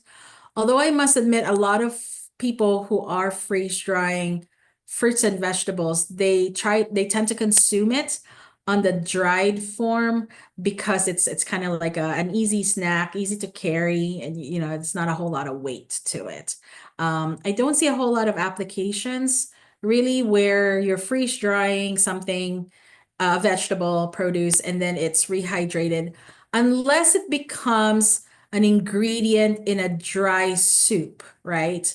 Or like I've heard this before where some people are like, I want to make salsa, but so I'm just gonna freeze dry all the ingredients, put it all together, and at the end of the day, when I'm ready to consume this particular salsa, you know, good thing is tends to be an acidified salsa, right? So they'll have lemon juice that should, help with reducing any of the microbial load, but then they're rehydrating. So they just have to make sure that they're also using potable water to do so. Yeah, I don't know if I really answered that question. I apologize. We've got, let's see, they may have missed this in your presentation, but can food be cooked first and then freeze dried? Yes, and I think in some states that's or some kind of YouTube videos and TikToks, and I don't know if many states that allow it as a cottage food production, but certainly you can do it at home yourself. It is a thing. So again, like some people might say, I want to make soup and then I'm going to put it in smaller compartments, but I don't want to store this soup in my freezer, but I want to have it. This is very common, I think also for people who are hiking or camping. They don't want to carry all that water weight necessarily with them, I guess. So they may cook something first, freeze dry it, and either eat it in dry form or rehydrate it when they're camping and stuff. So. All right, well, I think we have time for one last question. I think this will be a quick one, hopefully. What is the recommended thickness of packaging for freeze-dried products? Oh, packaging? I think that one, I don't necessarily know if there's a recommendation for thickness, but one of the things that you can do is certainly wherever you're purchasing your packaging material from, they may have some spec sheets. And in looking at the specification sheet, you're looking for barrier properties, and usually they'll kind of tell you whether or not it's really good at preventing moisture and oxygen from penetrating through. All right, well, thank you very much. Unfortunately, we couldn't get to all the questions, but we are saving them. We'll be providing them to Dr. Danao, and we'll be posting those answers on the event page here in the next day or so. So please do that. If you had your hand raised and we're hoping to ask a live question, please put your question into Q&A, and we will make sure that that gets included in those to be answered. We're going to take a short break and come back for our next presentation. So come back at 5 minutes after the hour. We also will be playing a short slide deck during the break showing some other upcoming trainings. If you're interested in more trainings down the road, you might take a glimpse of that if you have some free time over the next 10 minutes. So we will see you back here 5 minutes after the hour to start our next presentation.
All right, welcome back, everybody. We're going to go ahead and jump into our next topic, the ever interesting topic of dietary supplements. We have a special guest with us today to talk us through this, Siobhan Taylor, and she is with the Office of Inspections and Investigations. She's a national expert for dietary supplements at the U.S. Food and Drug Administration.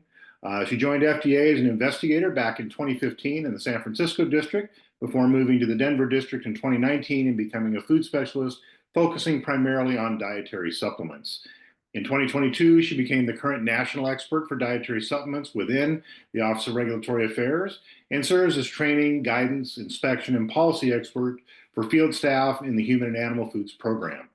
Siobhan is responsible for acting as a liaison to state, international, and educational organizations to establish agreements which further the dietary supplement program. She consults and informs field offices at the state and federal level, individuals, and other federal agencies regarding the proper application of 21 CFR Part 111 for dietary supplements, as well as the current thinking around scientifically valid testing. She also identifies training needs for federal, state, local regulatory agencies and develops programs and training materials to support a more comprehensive approach to dietary supplement inspections. Siobhan received her Bachelor of Science in Agricultural and Food Systems from Washington State University and a Master of Arts in Leadership from Denver Seminary. And with that, I'm going to turn it over to Siobhan. Thanks, Patrick. Good afternoon, everybody. Like Patrick said, my name is Siobhan Taylor. I work for what used to be Office of Regulatory Affairs, now is Office of Inspections and Investigations. And a lot of my job is training and education and advising on policy, enforcement of the regulations. So today we're going to talk about dietary supplement labeling. Like, how do we determine what is a dietary supplement and what is a food or even a drug? And then some of the labeling that's required for that. We're going to talk about ingredients. If we were in person, I would make you all say my name together because it literally looks like someone took a bunch of letters, threw them at the wall, and whatever stuck was what my name became. So if you ever need to call me or email me, my name is Siobhan with a V. And then I do have some class participation. So hopefully everyone is awake. You've had your caffeine. Maybe you've got a snack with you. So just be ready for that. Maybe. There we go. Okay, so we're going to start off first with what is a dietary supplement. We have to go back to the Food, Drug, and Cosmetic Act for that. See, what is the difference between a dietary supplement and a food? And there's really 5 core things that you have to have when you want to call something a dietary supplement. And the first one is it has to supplement the diet. So there's either some sort of nutritional benefit, calorie intake, something where it is supplementing the diet, and it has to have one of these ingredients listed below. So easy ingredients: vitamin, mineral, herb, amino acid. But when we get down to E, see how it says a dietary supplement for use by man to supplement the diet. That is the most gray definition that we have, and it's why we get things like clay, dirt, just pure salt water that is ingredients that we can put into a dietary supplement, is because we have that E definition that is so just vague and difficult to work with. So it has to supplement the diet is number one. Then it has to be ingested. That means that I am taking this product, I am putting it in my mouth, and it is going down to my stomach. I am not putting gum in my mouth, chewing it up, saying, yes, I've got some wonderful vitamins in here, and then spitting the gum out. While I did ingest a little bit of the product, the primary method of consumption was chew it and spit it out. I don't get to take one of those little dental chews, chew it around my mouth, use my toothbrush, and then spit it all out. I don't get to put it in my mouth, swirl it around, hold it there for 30 seconds. I am taking the product, I'm putting it in my mouth, and it is immediately going down to my stomach. I'm not dropping something in my eyes. I'm not squirting it up my nose into my brain. I'm not pouring it into my ears. Nope. I'm putting it in my mouth and I'm immediately swallowing it. Number 3 is it can't be a conventional food. I don't get to go into the bakery section of Kroger, take a chocolate cake off the shelf, put a dietary supplement label on it and say, hey, look at my chocolate cake dietary supplement. No, you are selling it, marketing it as a food in a food section. So a great example of this is Monster Energy Drink. They used to be labeled as a dietary supplement, and then we got the new dietary supplement regulations, and Monster decided, yeah, no, we're not doing that. We're a food. So what they did was they not only changed their label, but they changed their marketing. And so now when you want to buy an energy drink, you're going to go into a food aisle with other food products, and it's sold next to the juices and the sodas and the flavored waters. It markets itself as a food. It labels itself as a food. Everything is together. It is a food. And the other part of this is it can't be a meal replacement. So supplements are intended to supplement the diet, not be the diet. If I sell you a shake and I say, take this chocolate shake, and instead of eating breakfast, drink this shake, that's 100% a meal and not a supplement to the diet, a supplement to the meal, a supplement to what you're eating. And then this fourth one that, man, our lawyers get really tied up on is labeled as a dietary supplement, meaning somewhere on that product, somewhere in that marketing, you see the term supplement. Either the principal display panel says dietary supplement, the supplement facts panel is on there, or maybe all over Facebook and Instagram and TikTok, you're seeing the product being sold and marketed as a supplement. Again, remember, labeling and marketing must tell the same story. And the last one is it can't be a drug. I don't get to go and take acetaminophen and slap a dietary supplement label on it and call it a dietary supplement. It's a drug. So anything that has been under investigation as a new drug or is a drug cannot be in a supplement.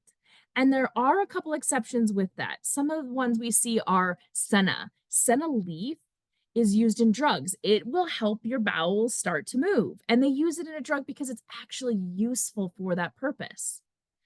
But, and we'll talk about this in a little bit with ingredients, it was also sold as a supplement in the US prior to 1994. And it goes back hundreds of years as being sold in the US as a supplement to the diet, like being marketed that way. So that's how they're able to get around this can't be an investigative or new drug. There are certain exceptions, but exceptions to the rule doesn't mean everything is accepted.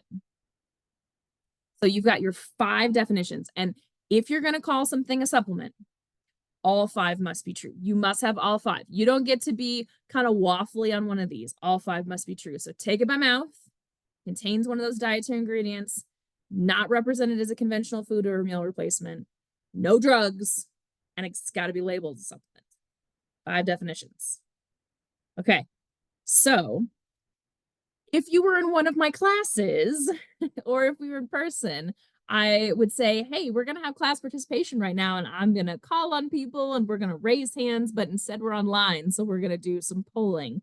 But class participation is mandatory, and we're going to play a game called Is It a Supplement? You're going to look at what I have on the screen, and you are going to tell me yes, no, or it depends. So for this wonderful lady out on her walk, spraying this random non-labeled liquid up into her nose, is this a supplement? What do you think?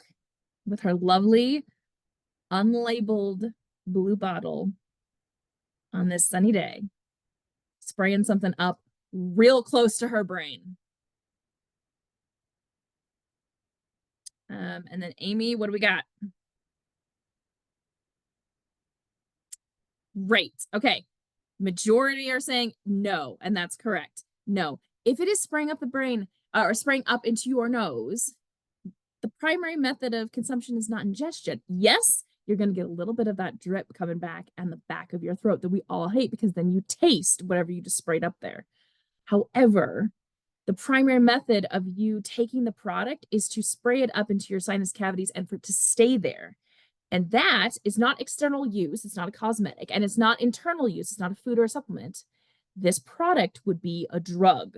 And we had a real problem with a product out on the East Coast can't remember if it was last year or the year before, but they were literally making dirt water, which is a very common dietary supplement. And I really wish it wasn't, because it literally is. You take dirt, mix it with water and say, yo, take this. It's great for you. All the microminerals you can need.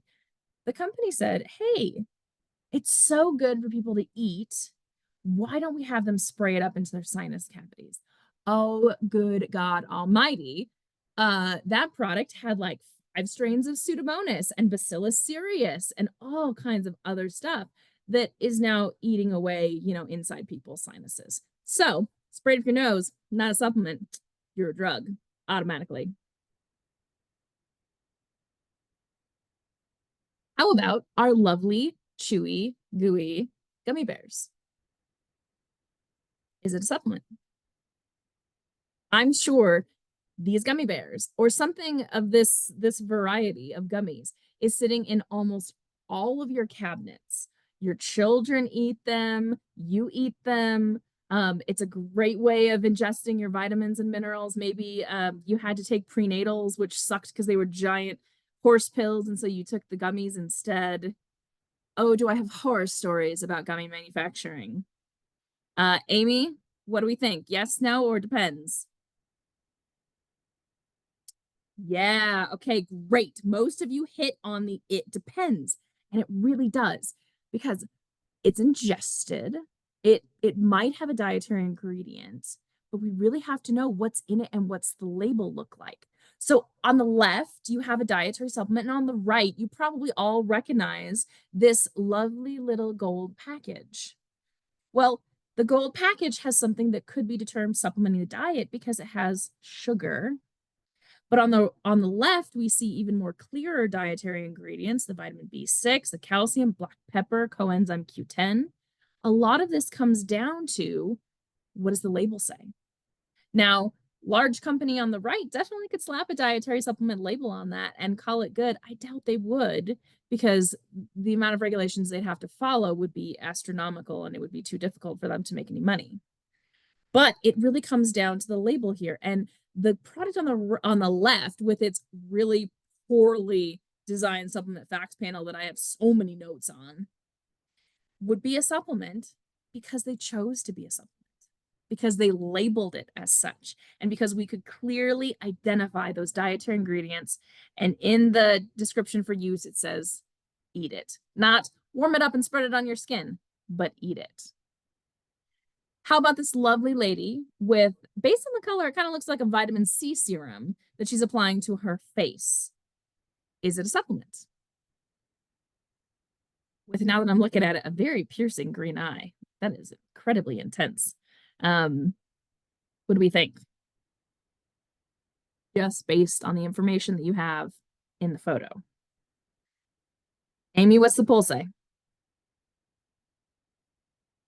Yeah, very nice. 90% says no. So remember, it has to be ingested. And this product is a cosmetic. From what it appears to be, she's going to put it on her face. She's going to put it on her skin, not ingested. Has to be ingested to be a dietary supplement. Because remember, supplements are still technically foods. A regulation is a lot closer to drugs, but technically the product is a food. Now, I love this photograph, and literally every time I give this presentation, I'm like, I look forward to this. This hunky gentleman with the very nice biceps pouring his powder into the randomly labeled MS shaker cup from an unlabeled bottle. Is it a supplement? Yes, no, or it depends. What do we think? Like a chocolate powder. Probably going to add water to it. Ooh, okay, yes. A little bit less sure on the it depends, but it does depend because we don't know how it's labeled. If it's labeled as a meal replacement, automatically no, it's a food. You can't be a supplement. It's a no-go, don't pass $500 or don't collect $500.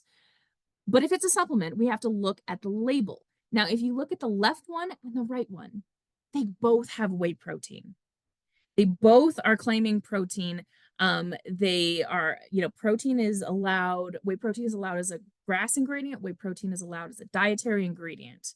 They both have a flavor in there. They both have calories to consume. The only thing that makes one a supplement and one a nutrition facts panel food is that facts panel. The one on the left could be a supplement if it labeled itself as a supplement, but it chose not to. The firm chose not to. They chose to be a food. That means that they don't get to market their products alongside other supplement products. They have to label it and market it as a food. And the right one gets to label and market it as a supplement, but it comes down to just the supplement facts panel. Just the labeling is what differentiates these two products. So let's go to the next one. So this is a vitamin B12. I am not going to read any more labeling because I want you guys to tell me, is it a supplement based on the labeling? It's a tablet with a very specific way that you're going to take it. It has dietary supplement on the front. It has a supplement facts panel, but there's a lot more information in here. And remember when I said a dietary supplement you have to ingest. Primary method of consumption is ingestion. So what do we think? Is it a supplement?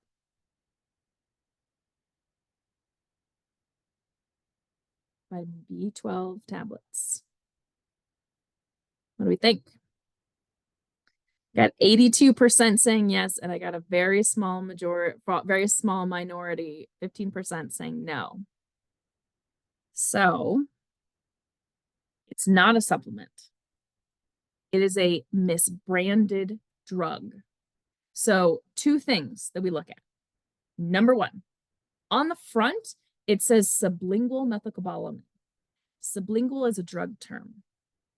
It means you're going to place it in an area where it can be absorbed into the bloodstream. And when we look at the directions, it says one fast dissolve tablet, place it under your tongue and hold it there for 30 seconds before swallowing. So yes, you're swallowing, but the 30 seconds under the tongue along with that sublingual word on the front, make this a drug. You're going to take that fast dissolve tablet, and they want you to take it this way because it really works well.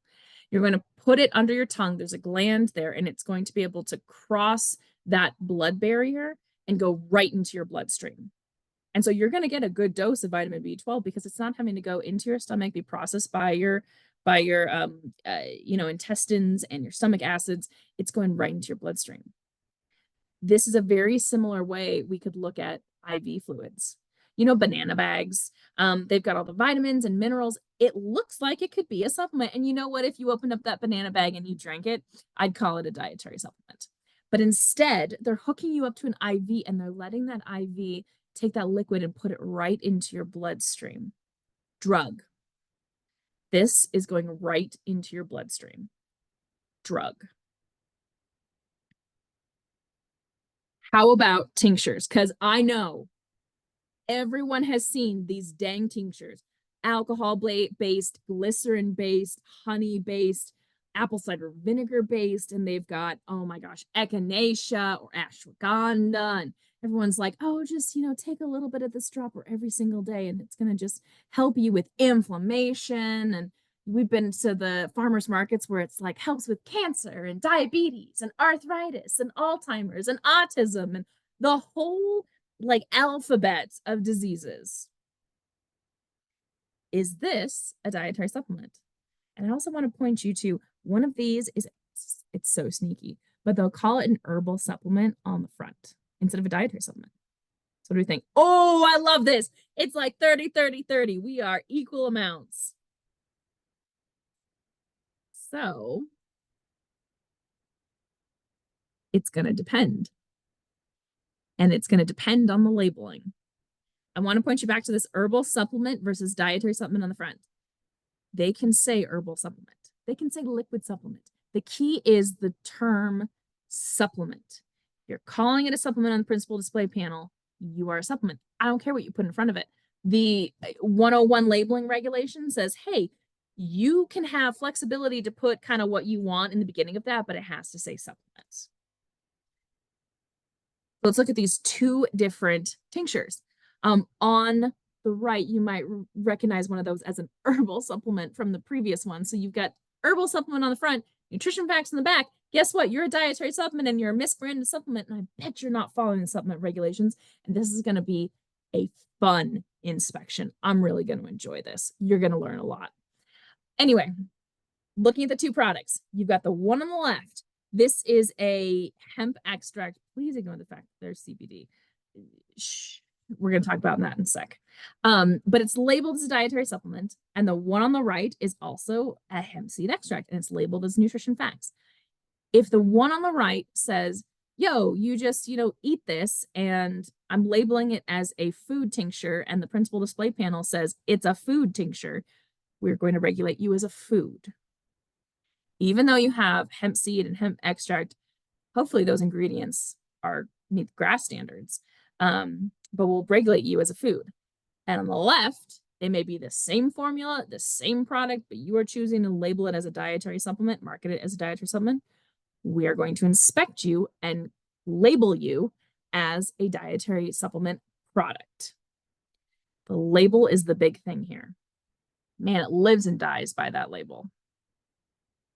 How about an inhalable caffeine powder, which I'm sure there are quite a few of us that could have definitely used that this morning. My morning started fairly abruptly, and so an inhalable caffeine powder is probably great. And I'm realizing just now, I've had 2 of those energy drinks labeled as, foods, nutrition, facts panels. That was probably one energy drink too many for this morning, but it's going to be great. It's going to be fun. So is it a supplement? Inhalable pure caffeine powder. And yes, this was a real product that was sold in the United States. Amy, what do you think? Very proud. 81% says no. If you are inhaling it, you're not ingesting it. Our esophagus and trachea are 2 different tubes. Also, if you're going to inhale that caffeine powder and it goes into your lungs, guess what? In the lungs, it's going to cross that blood barrier and go right into your bloodstream, which is why people wanted to sell it, because it was incredibly effective. Possibly a drug. Really should never have been sold in the US. And I'm so excited for this because, okay, before I ask the question, I need you to think about the federal mindset. I understand you've got local and you've got state regulations. You have your own regulations. I don't work for your states. I don't work for your local principalities. I am, sitting in my home office here in Colorado, and I work for the federal government. So federally, if a firm is selling CBD soft gels, is it a dietary supplement? Yes, no, or it depends. Amy, you want to throw that up? CBD soft gels. I will even give you some labeling information to help you with this. I will say it's labeled as a dietary supplement. It has some facts panel on it. It says dietary supplement on the principal display panel, but it's a CBD soft gel. Federally, across the state lines, is it a dietary supplement? I wish that number was higher, but the majority does win in this situation. No. So a year ago, FDA published this, and you can go to the QR code if you scan it and read this yourself. But they said, hey, we can't have CBD being in a food, and we can't have it being in a dietary supplement. And even when you go to the Q&A about CBD and THC on the FDA website, you'll go down to, I think it's comment 40, and it says, can CBD be sold as a supplement? And if it starts out, no. Remember back to our definitions. It can't include a dietary ingredient that is a drug. CBD has been used in Epidiolex. And it can't include an ingredient that was under investigation as a new drug. There are so many investigations right now using CBD. The big thing that is industry's barrier is that, because remember we talked about Senna. Senna was also used in a drug, but it's been used in the US for so long as a dietary supplement that it was allowed to be both. Industry cannot show that CBD was used as a dietary supplement inside the US prior to October 15th of 1994, when we have DSHEA, the Dietary Supplement Health and Education Act.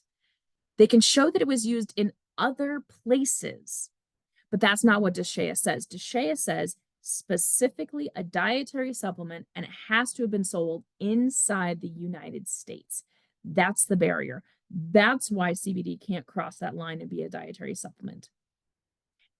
And I have no participation in any of these conversations, but just my theory, my hypothesis is that because it can't be a food, because it can't be a supplement, and because drugs does not want it, there will probably need to be a new regulation for products like this developed, because it doesn't fit in any of those categories, and it's not going to, unless someone's going to go back and amend the Food, Drug, and Cosmetic Act, and I highly doubt that that's going to happen. It would open a lot of floodgates.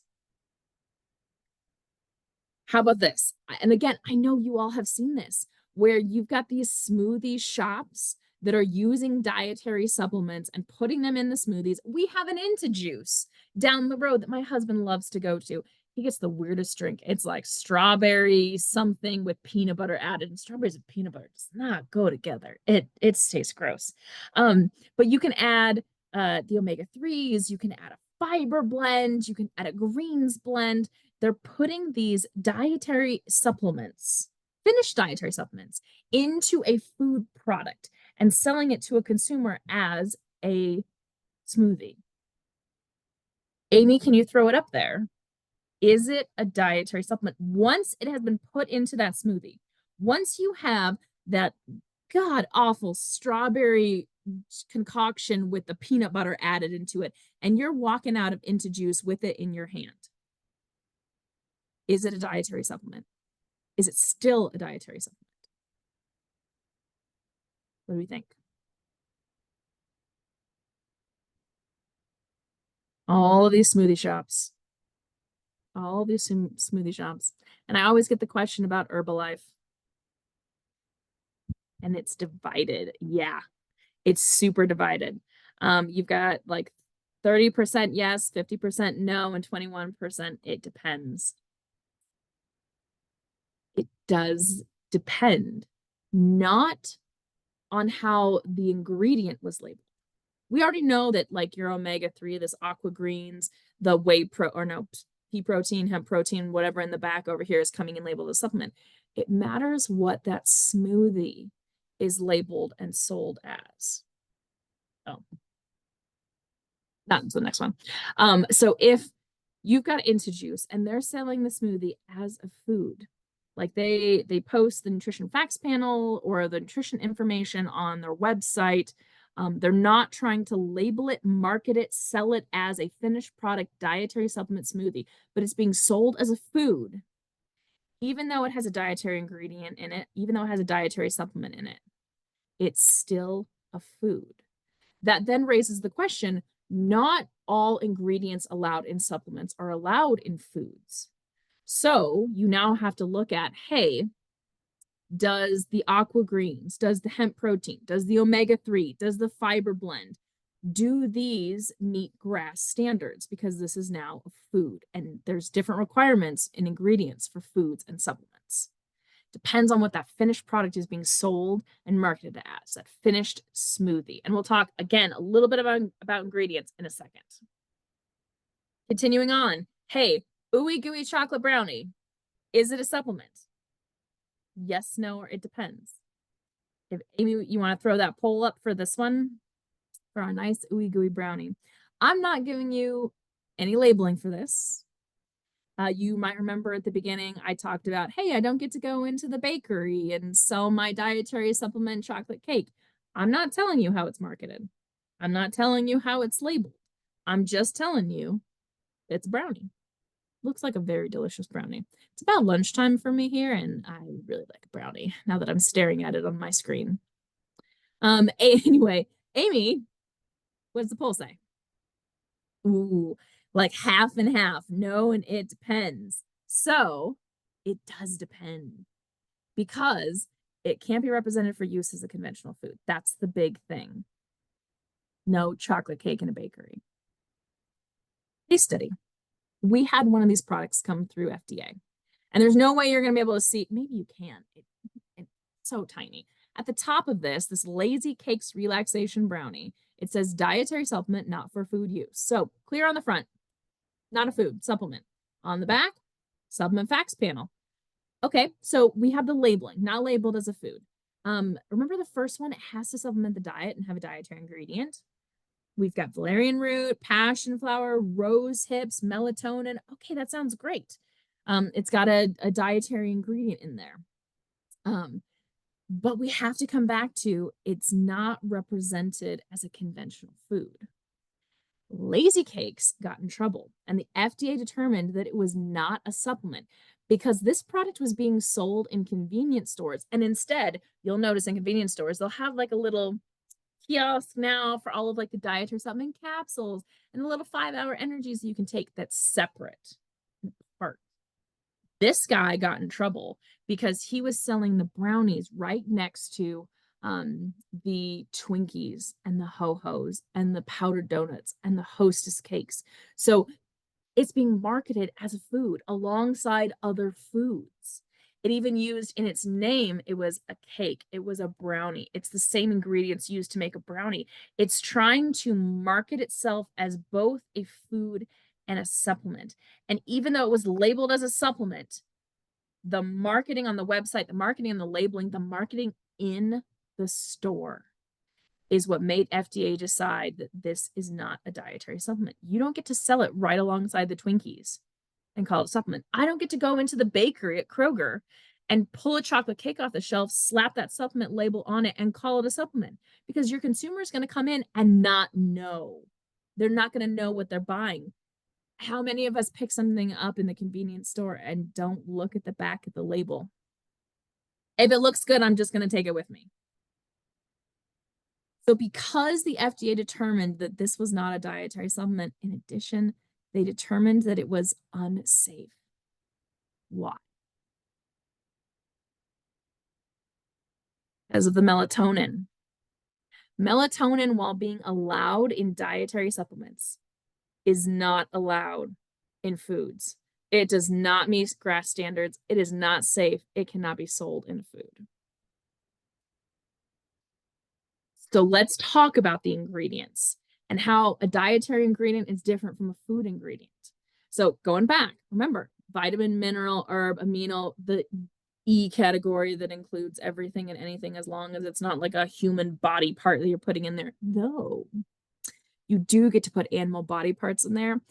And I have multiple horror stories of walking into a dietary supplement manufacturer, opening up their freezer and just seeing lots of bags of random animal body parts.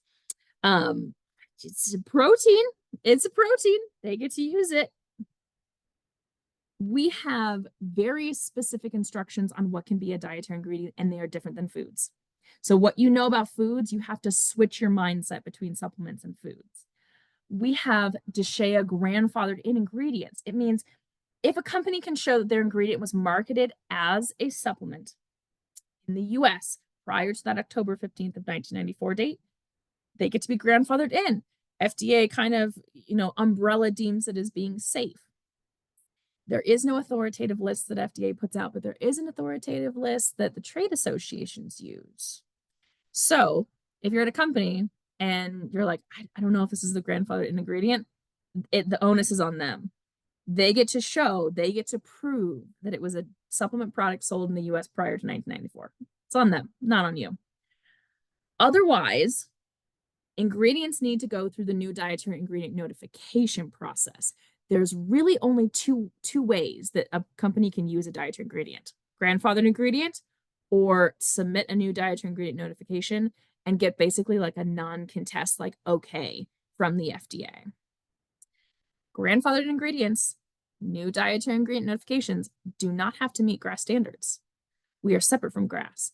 We don't have to go through the GRAS process. It's only grandfathered in or new dietary ingredient notification. And if they're going to go the new dietary ingredient notification route, they've got 75 days before they sell it to put forward that application that shows, hey, this is the ingredient, this is the dosage, this is my formula. This is who I'm marketing it to.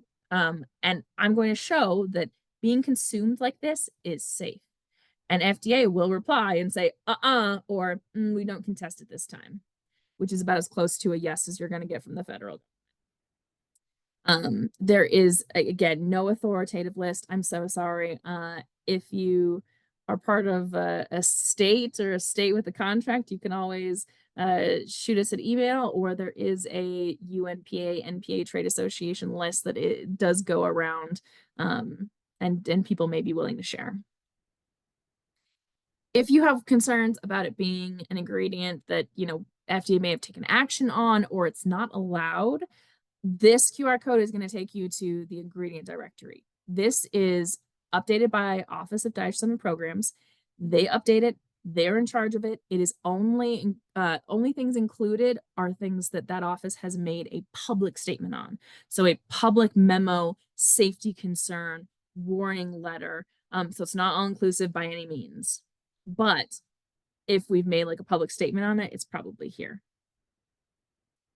We're going to move on to labeling. So in dietary supplements, you've got two options. You're a structure function claim or you are a drug disease claim. There's no in the middle. DSHEA, that Dietary Supplement Health and Education Act, is how we get this definition for structure function claims. And it's the normal, healthy structure function of the body. So my body is healthy and normal, and the supplement, all it's going to do is just keep me in that sweet spot. It's not going to raise something, lower something, make something better. There are some exemptions in 101. Like one of them has to do with cholesterol lowering things affecting cardiovascular health. But for the most part, structure function is normal, healthy. Both have to be true. It also says, you know, it's just general well-being is something that is included in structure function. So magnesium helps you feel just light and airy. What does that mean? What does light and airy mean? We don't know, but it doesn't matter because they're allowed to make those structure function claims because it is general statements about well-being. None of these claims are approved by the FDA. So when you go out, because I know most of you take supplements, when you go out and you pull up that bottle and it says, ooh, I'm not going to out this company. When you take this vitamin C powder with 10,000 times the amount of vitamin C that you need, and you give that to your kids when they get sick and say, oh, it'll help you, you know, fight off that cold. Everything they say on that label is entirely unfounded by at least in the FDA standards. There are some, you know, peer-reviewed scientific articles for a couple little dietary supplement ingredient factoids, but for the most part, what you're reading on your labels, and I hope you go home or at home right now and you're going to your medicine cabinet and you're pulling things out and being like, what are all these things the lies that I've been sold on? Because I'm going to tell you right now, it's a lot of made up well wishes, hoping and dreaming on the blue genie in the bottle and the pink unicorn that vomits rainbow sparkles. That's what's being sold. And unfortunately, that's how DSHEA was written. You get to make these structure function claims that don't have to be founded as long as they don't imply the body is not healthy and normal. But if there is a structure function claim, that's when the statement has not been evaluated by the Food and Drug Administration disclaimer has to be included. It doesn't mean that they get to make whatever claim they want. It just means that they made a fluffy, meaningless structure function claim. So if I sold the vitamin C powder and the only thing I put on there was dietary supplement net weight on the front, so what the product is, supplement facts panel, here's my information. If you have an adverse event, take one packet as needed. And I say nothing else. I don't need a disclaimer because I didn't make a structure function claim. But anywhere there is a structure function claim, they have to have that disclaimer. And the disclaimer does not mean that they get to make whatever drug claims they want to make. Qualified health claims sound like drug claims, and they're allowed to make them if they go through the right channel. So this is where a firm says, hey, I've got strong scientific evidence that I can make this like drug disease sounding claim, but I don't want to be a drug because I don't have $10 million that I really want to cash out. So what I'm going to do is I'm going to take all that evidence and I'm going to put it together in a packet and submit it to the FDA. And they're going to look at it.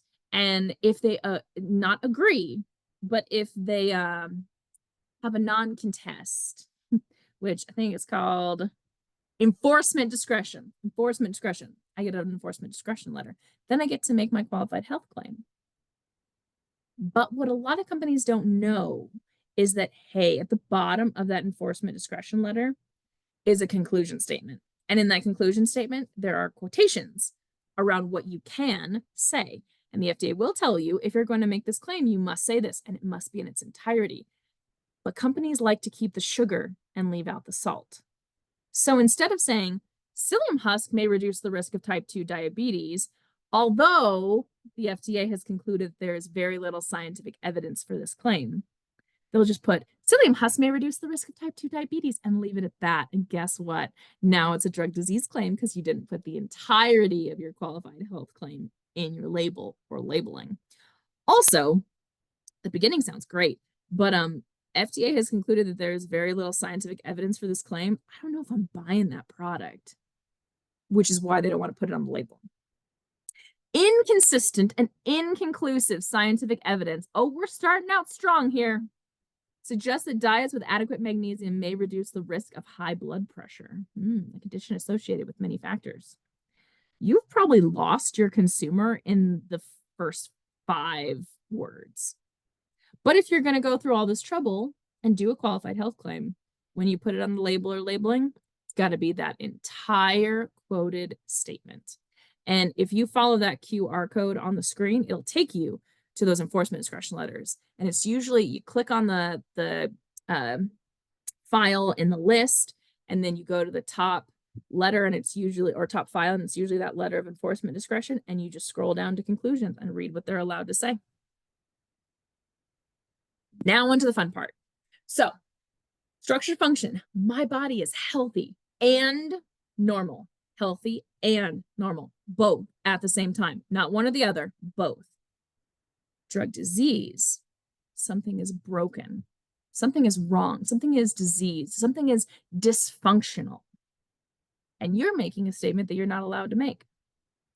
There in 10193G, there are 10 definitions, and we're going to go over, like, in layman's terms, what does this mean? All of these 10, they can't make. So number 1 is has an effect on a specific disease or class of diseases. This definition is why I can't say, this is your diabetes care supplement, and it's a magnesium tablet. Nope. I don't get to say Alzheimer's. I don't get to say diabetes. I don't get to say cancer. I don't get to say fibromyalgia. I don't get to say PCOS. Nope. No explicit claims. And no implicit claims. If the logical conclusion of the person buying this product is that they're going to think of that disease, you're making an implicit claim. Prevents wasting in people with weakened immune systems. There's only one place that you're going to go with that. It's AIDS. Prevents the spread of neoplastic cells. Why do you have neoplastic cells? It's because your cells are mutating. Why are your cells mutating? Because you have cancer. No naming the disease. No, like, leading a person to the disease. Definition 1. I try not to get lost in the Roman numerals. It's like 6 or 7 that I get lost. I know I have a graduate degree. I know I had to learn all of these long ago when I was in like 5th grade. I still get lost. Definition 2. Has an effect on a characteristic sign or symptom of a disease. So a characteristic sign or symptom of diabetes is you're not able to produce insulin. Your pancreas isn't functioning normally. So lowers your sugar balance to promote a more enjoyable lifestyle. Why do you need help lowering your sugar balance? Because you're unable to control it with your pancreas. Well, why are you unable to control it with your pancreas? Because you have diabetes. Not being able to control that sugar balance, not being able to control your insulin is a characteristic sign or symptom of diabetes. 3, has an effect on an abnormal state associated with a normal state or process. So body is doing something normal, but it's an abnormal state. So remember, structure function was normal and healthy. So you may be doing something that might be normal, but is not healthy. Helps relieve minor chest pains. Good God, why are you having minor chest pains, and why are you not at the emergency room? I'm pretty sure that's like the first thing you walk in the door and you want to be like right back to the ER doctors and tell them you have chest pains. chest pains may be a normal function of like, oh, I just pulled a muscle. Nope, minor chest pains, you could be having a heart attack. It's not healthy. The best one for cold and flu symptom relief. It is a normal process of the body to get sick. And whatever is going around the country right now that has ravaged through my household and my family's household and our friends' households, while it is normal for you to have a cold or flu, it is not the healthy state of the body.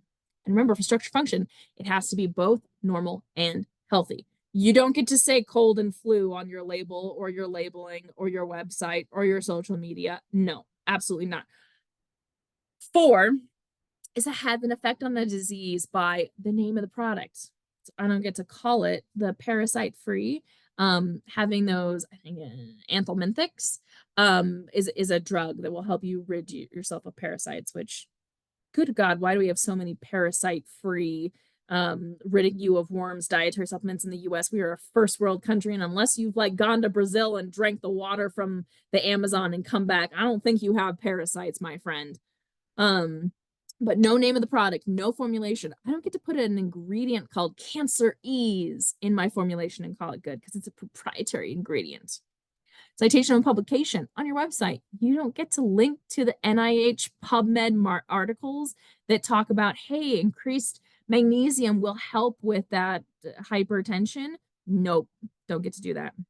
You don't get to use the word disease, and honestly, you don't get to use the word medicine.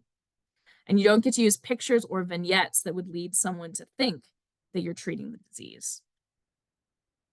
5 belongs to a class of products that are drugs. So antibiotic aid. Antibiotics are a drug. They're a class of drugs. You don't get to call yourself a drug. Worm begone. Yeah, it's anthelminthic. Worm begone. Getting rid of worms and parasites. No, that's a class of drugs. Pain away. Analgesics is a class of drugs. You are trying to tell people, I'm a drug. You don't get to do that. Number 6 man, I'm doing good. I got 6, is a substitute for a disease therapy or agent. So what I'm saying is, hey, instead of taking this therapy that your doctor told you needed, come to me. Take my turmeric capsule. You'll be great.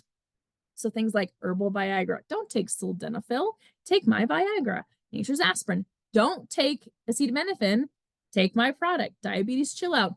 Don't worry about that pesky insulin. I know it's expensive. Take my turmeric capsule. I'm just as good as insulin. Absolutely not. 7 augments a particular therapy or drug action. So you didn't listen to me. You didn't take my turmeric capsules instead of doing the therapy. You're on the therapy and you're having bad side effects, or you're needing help during that therapy to maintain a normal body. So take my product while you're on this therapy. Helps maintain blood sugar while taking insulin. Why are you taking insulin? Because you have diabetes. My product's not going to help you with that, and I don't get to say that. Replaces lost microminerals while on chemotherapy. Well, why are you on chemotherapy? Because you have cancer. I don't get to say my product has any relation to you being on chemotherapy and helping you recover or fight off your cancer. Number 8 has a role in the body's response to disease factor. So your body automatically, remember structure function, healthy, normal. Your body automatically is not healthy. It's diseased. It's responding to a disease. Controls the body's antiviral response. Well, why are you having an antiviral response? Because you have a virus. I don't get to say that my product has any role in that process. Increases your immune system response during allergy season. While it is normal to have allergies, it is not the healthy state of the body to have an allergic reaction or have an allergic response. If you have allergies in the spring, you're taking Claritin, you're taking your eye drops, you're maybe coughing. Good God, we have cottonwood trees here and I cough like no other. That's not the healthy state of the body. So while it is normal, to be structure function, you must be normal and healthy. Your body's not healthy if it's responding to a disease. Number 9, treats, prevents, or mitigates adverse events associated with a therapy. So, okay, You didn't listen to me when I said take my product instead of the therapy. You didn't even listen when I said take my product while you're on the therapy. So now you took the therapy, you ignored me, you've got adverse things happening to you. Fine, I will come in and save the day. Take my product afterward so that I can fix what is broken. Helps people taking antibiotics maintain normal intestinal flora. You took the antibiotics, you killed off some of that normal intestinal flora. Take me, it'll be great. Take my lactobacillus acidophilus and bifidobacterium bifidum. It will help replenish that intestinal flora. Well, why were you taking antibiotics? Because there was an infection. And having an infection is not the healthy state of the body. Don't get to make those claims.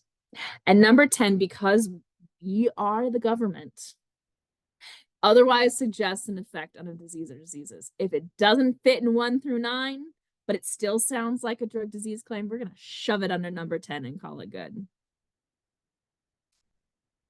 Okay.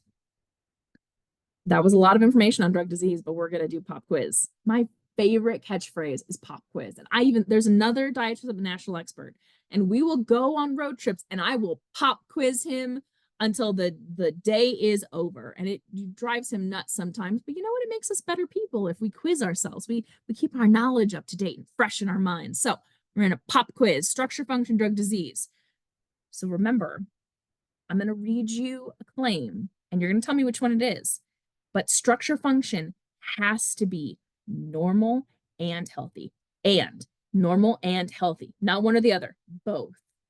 And drug disease is everything else. Dysfunction. It's part of a class of drugs. Response to a therapy. Take me instead of your therapy. Something is broken, dysfunctional, diseased in the body. Not healthy. Maybe normal, but not healthy. Okay. First one. Helps reduce stress levels. Amy, can you throw up the polling?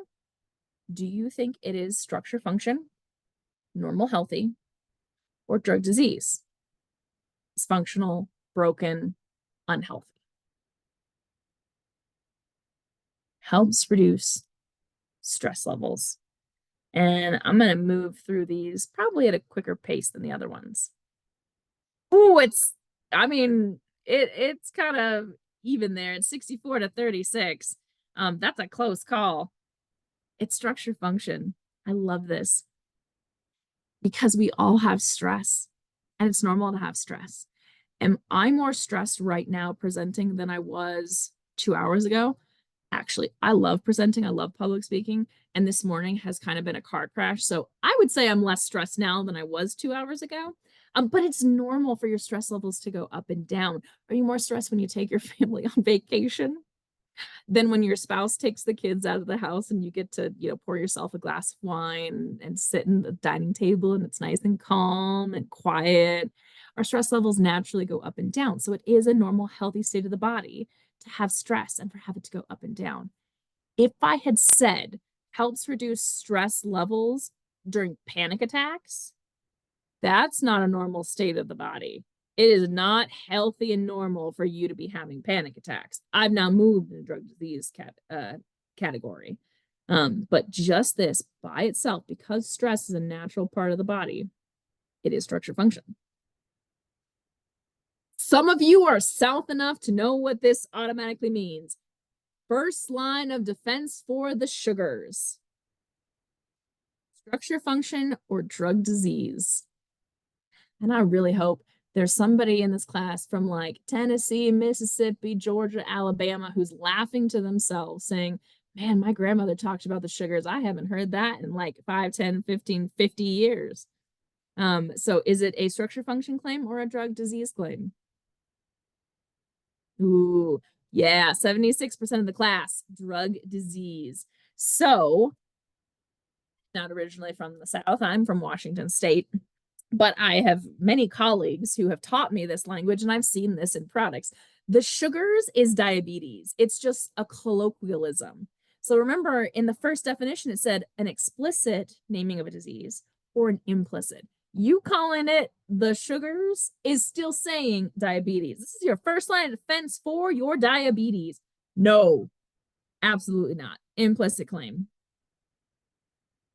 How about this one? Structure function or drug disease helps meet the special mineral requirements during dialysis.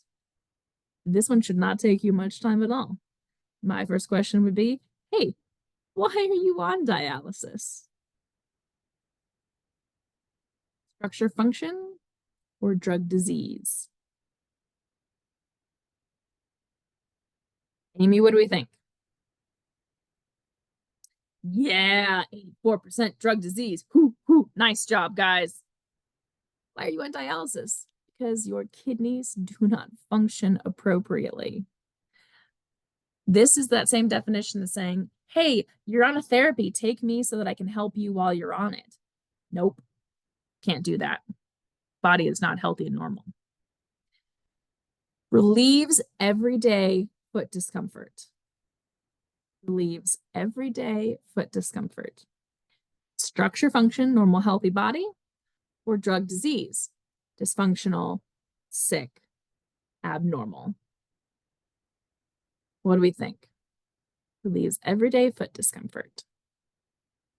This one is always a fun one to ask, and it's usually a very divided audience. Amy, what do we think?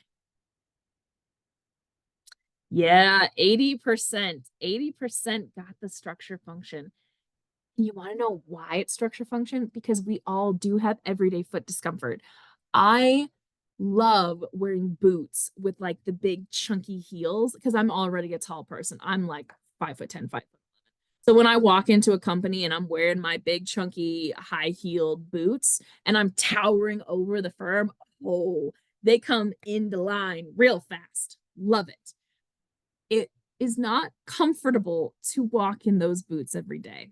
I also teach classes like that, and I'll walk and I'll stand all day. Not comfortable. When I give presentations, I wear those boots. Not comfortable. You may wear high heels, or even my husband has a pair of dress shoes that are adorable, and they hurt his feet so bad. I still make him wear them because they are adorable for like short dinners and things. But having everyday foot discomfort, yeah, we're all gonna have it. But if I changed the statement and I said relieves everyday foot discomfort related to neuropathy, ooh, neuropathy is not a normal, healthy function of the body. It is not normal and healthy for you to have neuropathy. And you probably have diabetes along with that. So now I've crossed over into drug disease because I have made it connected to an abnormal state of the body. How about this one? Structure function or drug disease? Supports the healthy cholesterol already within the normal range. Structure function or drug disease? Healthy cholesterol already within the normal range. Amy, what do we think? Yep. Majority say structure function because there's nothing wrong with your cholesterol. It's already normal. It's already healthy. And all that supplement's going to do is just come along for that ride. It's not going to improve anything. It's not going to change anything. It's just coming along and keeping your body where it's supposed to be, where it already is. Supports the immune system during cold and flu season. Structure function or drug disease? This one should be nice and fast and easy. Amy, you want to throw the poll up for this one? Maybe? Or not, or I could just answer it. Okay. Supports the immune system during cold and flu season. Structure function, normal, healthy body. Drug disease. Sick. Not great.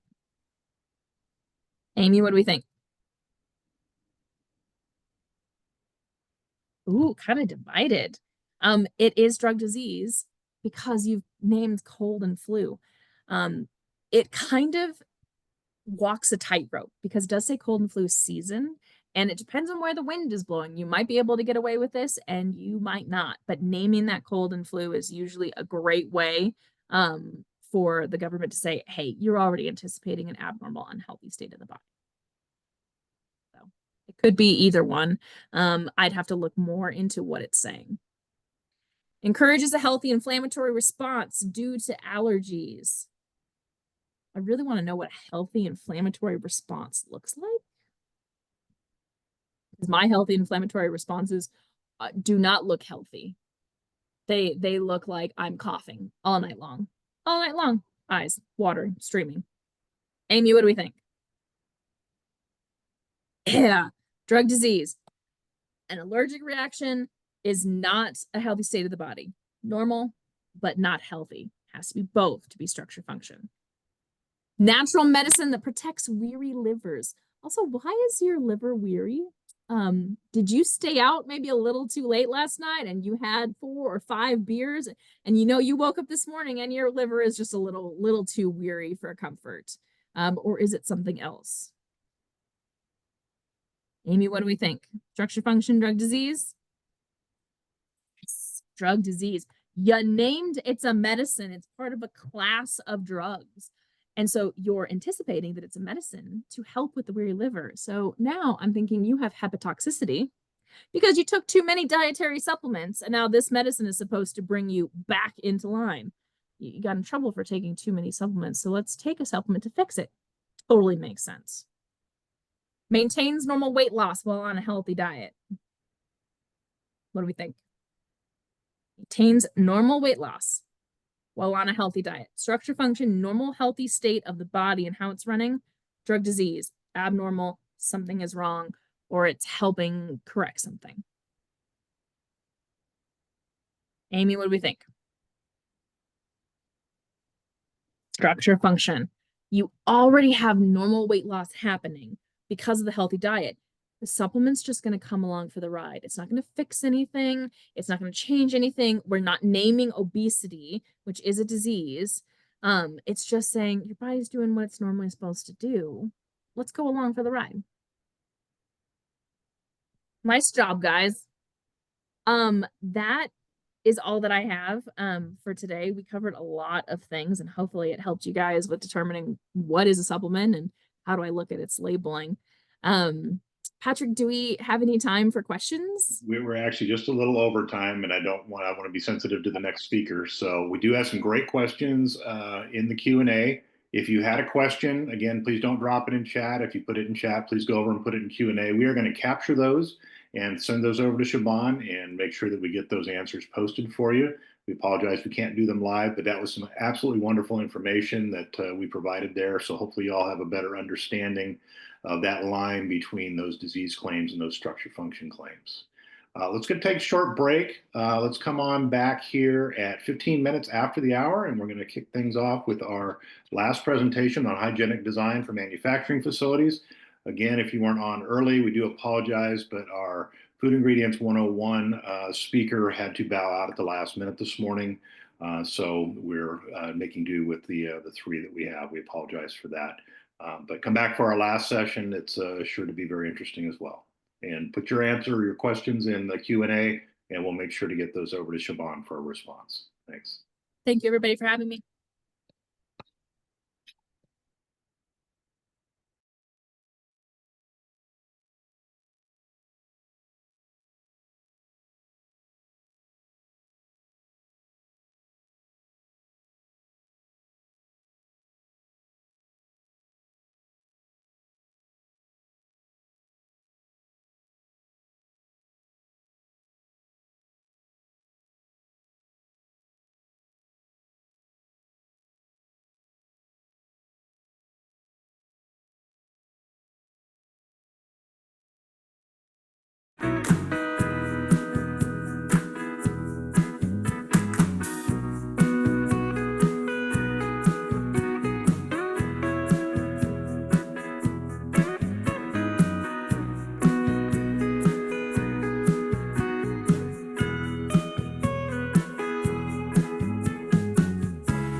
right, welcome back, everybody. We're getting ready here for our last session of the day, hygienic design for manufacturing facilities and equipment. Our speaker, Kara Shear, is going to she leads the food safety division for the Dennis Group, which is one of the largest food design firms in North America, according to Engineering News Record. In this role, Kara is responsible for the regulatory and hygienic design compliance for all design build projects. She holds a Bachelor of Science in Microbiology as well as a minor in Biochemistry and Molecular Biology from Pennsylvania State University. Her career has solely been dedicated to improving food safety across the industry and has benefited manufacturers with her innovative yet cost-effective programs that balance food safety and quality across the operation. With that, I'm going to turn it over to Kara. All right, thank you, Patrick. And hello, everyone, and thank you all for staying on for the last session of boot camp today. So I'll do my best to be lively as well. So as a reminder, please use the Q&A section of the chat. And if we don't get to all of your questions today, we'll definitely answer them. So a little bit about Dennis Group before I get started. As Patrick mentioned, we are an engineering design build firm solely for food and beverage manufacturing. Okay, so we don't really get too much into the retail space or really any pharmaceuticals or things like that. We just do food and beverage, and I help our engineers and clients with questions. So we definitely have a full agenda today, quite a large topic to cover in an hour, but we're going to go ahead and get started.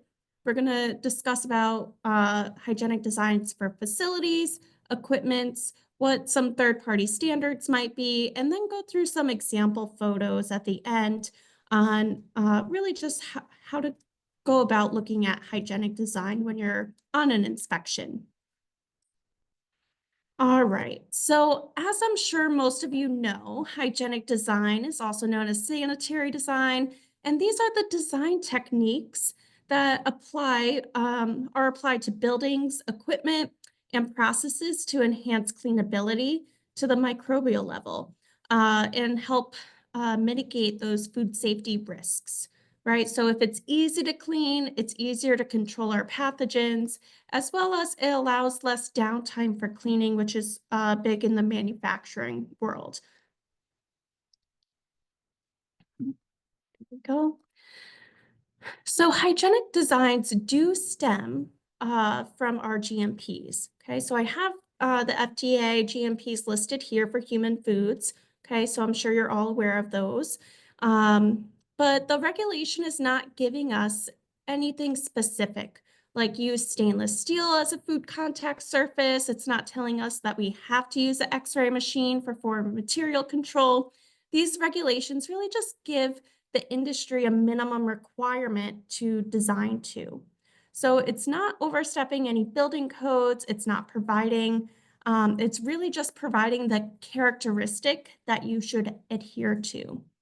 So additionally, if you are going around a manufacturing facility, everyone is quick to answer your GMP question with personnel practices.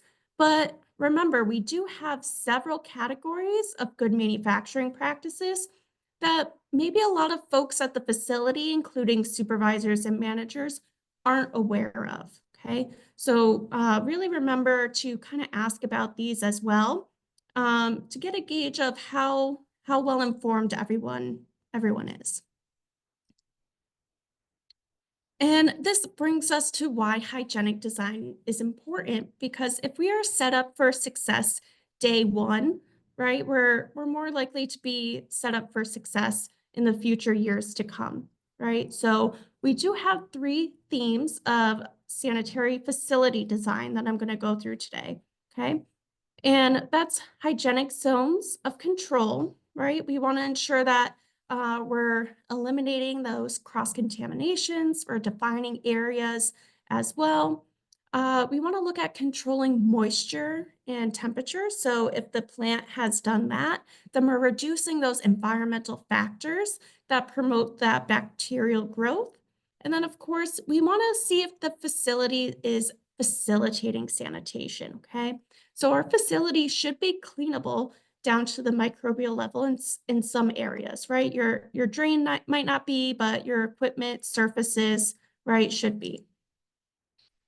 Additionally, we're going to utilize what many in the industry do for manufacturing. We're going to look at the North American Meat Institute's 11 sanitary design principles today. So they do go by AMI now, but the principles still stay the same. So they kind of line up nicely with our 3 themes. Okay, so we have our principles that control hygienic zones. We have 3 principles that control our temperature and moisture.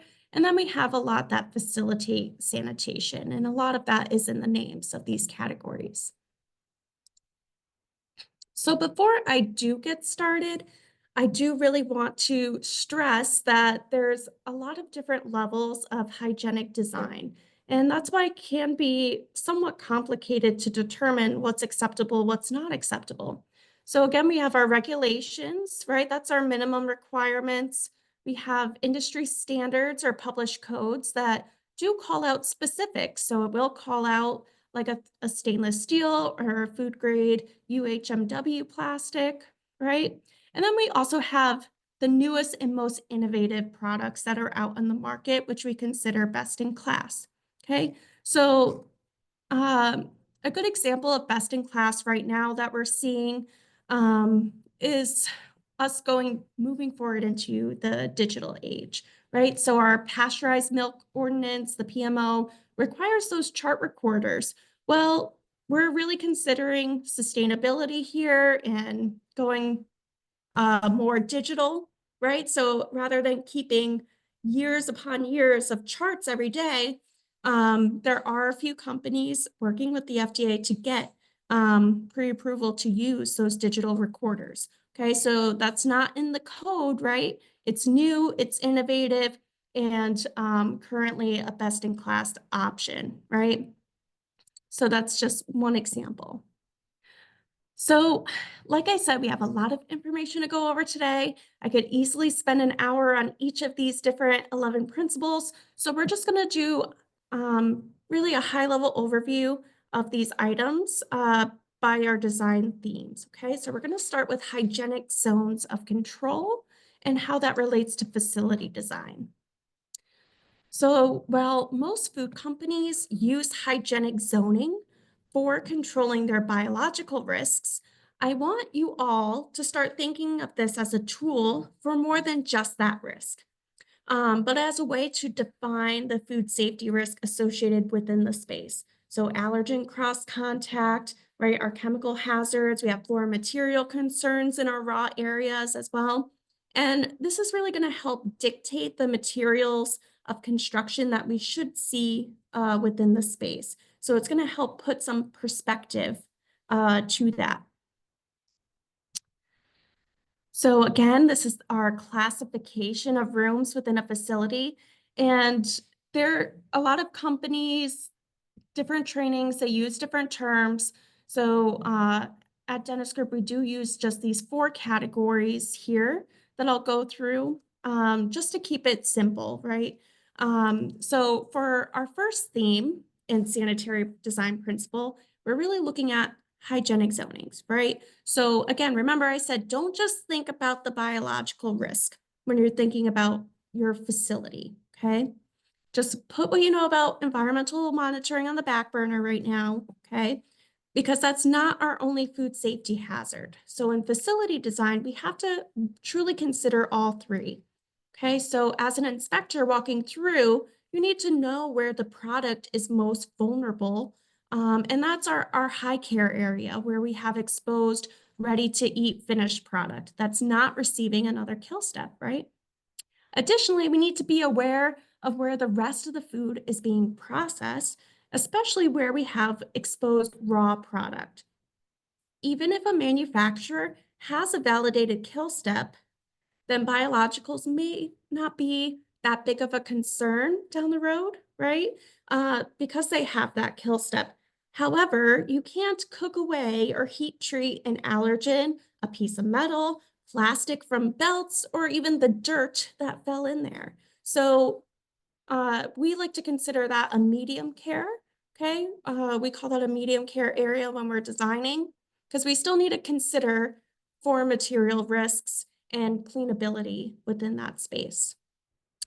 Next, we don't like to use the term low care like many in the industry do, because we feel like standard still makes everyone aware that there is food or food packaging within this area. So our warehouse spaces, there's definitely less risk there, but we still have temperature control to consider. We have chemical hazards. Where are they storing their chemicals? Where are they storing their allergens, etc. So we do have some considerations in standard care as well.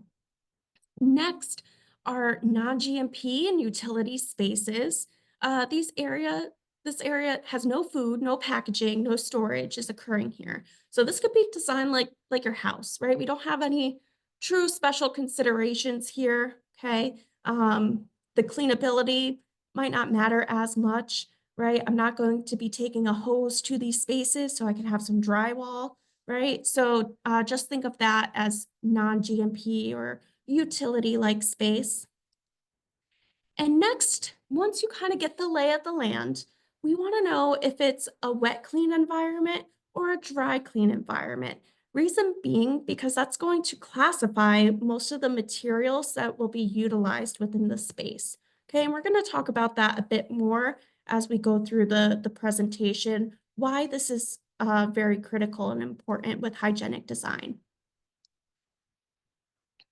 All right.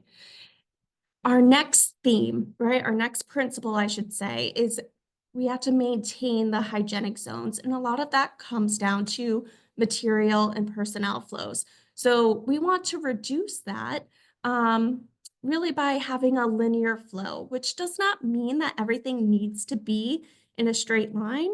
There can be, twists and turns, there can be conveyors overlapping, but really each processing step and area shouldn't overlap or cross over. So as an inspector, you want to just take some time to watch the flow of things, right? You don't get a lot of time on these sites. I understand that, but just when you're in these high care rooms, right, just stop and look at all the doors. Where's the product going? Is there raw product in with the ready to eat product? Really kind of look at these flows. So I did give a slide here for you all to use on material flows to consider, especially rework and waste is commonly forgotten in plant design. Same with packaging. So really rework, secondary, like your cases, your cardboards, corrugate, and your waste are commonly forgotten in the flows, I would say, that we see.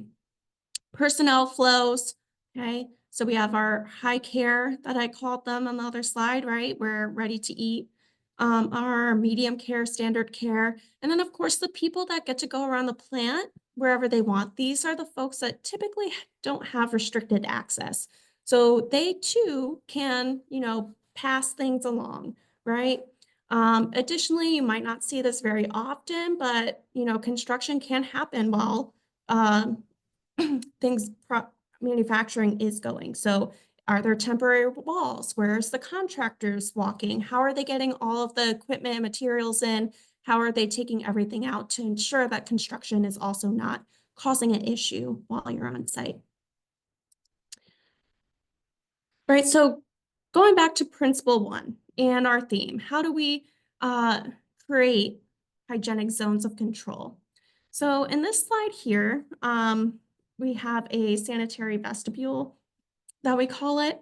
And really, this is going to help us control the floor conditions. It's very much promoting, right, our personnel practices by having, right, our best-in-class automated hand washers. We have a turnstile here, so no one could go in without washing their hands. There's a boot wash here and hand sanitizer, right? So after they get all gowned up, they go through and then they could go into the plant, okay? So as an inspector, you're likely not going to see this very often, okay? So you might just see a hand sink and maybe some boot sanitizer, but let's see what this vestibule does accomplish, okay? So here I have an example facility, and they're producing and receiving in ready-to-eat products. So they're going to get in some USDA-approved deli meats. They're going to slice them and then package them in their store. So here I have my standard care in green, right? My sanitary hallway. This is where anybody could walk through how my product's getting in and out of the space, okay? And then I'm going to be starting my process here. We have a D-box room that we call it. So again, this is ready-to-eat product that came in. I'm now removing the corrugate, and I'm gonna put this wrapped product still fully enclosed on a sanitizing tunnel, okay? And that's how that's going to enter our high care space. This is in red, right? It's the most at risk for our biological hazards because I'm not performing a kill step here.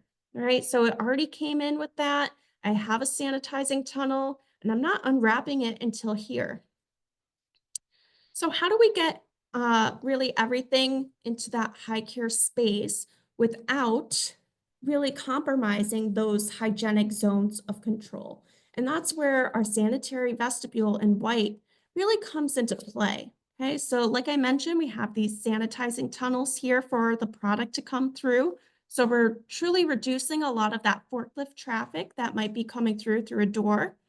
Additionally, our employees, they're gowning here. So they're putting on their secondary barriers, so something over their work clothes that's clean. They're washing their boots, they're washing their hands here, and then entering as well. We have additional hand sinks throughout. And then we have a drop zone here, right? Things need to be maintained, waste needs to be removed. So things do also need to come in and out. So that forklift, excuse me, is not going to be coming into this room, right? We might have some carts, but it really is everyone's dropping off their waste, whether food waste, etc. And then there's a foaming station here. So all those wheels, all those feet, right, that are going through carts, they're also getting sanitized as well. Okay, so this is what I would say is a sanitary vestibule done right. And you might be thinking, wait, it could be done wrong. It sure can, because that being said, not all of our vestibules are set up to act as they're intended, right? I intended that on the last slide to control all of the hygienic zones, my high care space, okay? Whereas here, okay,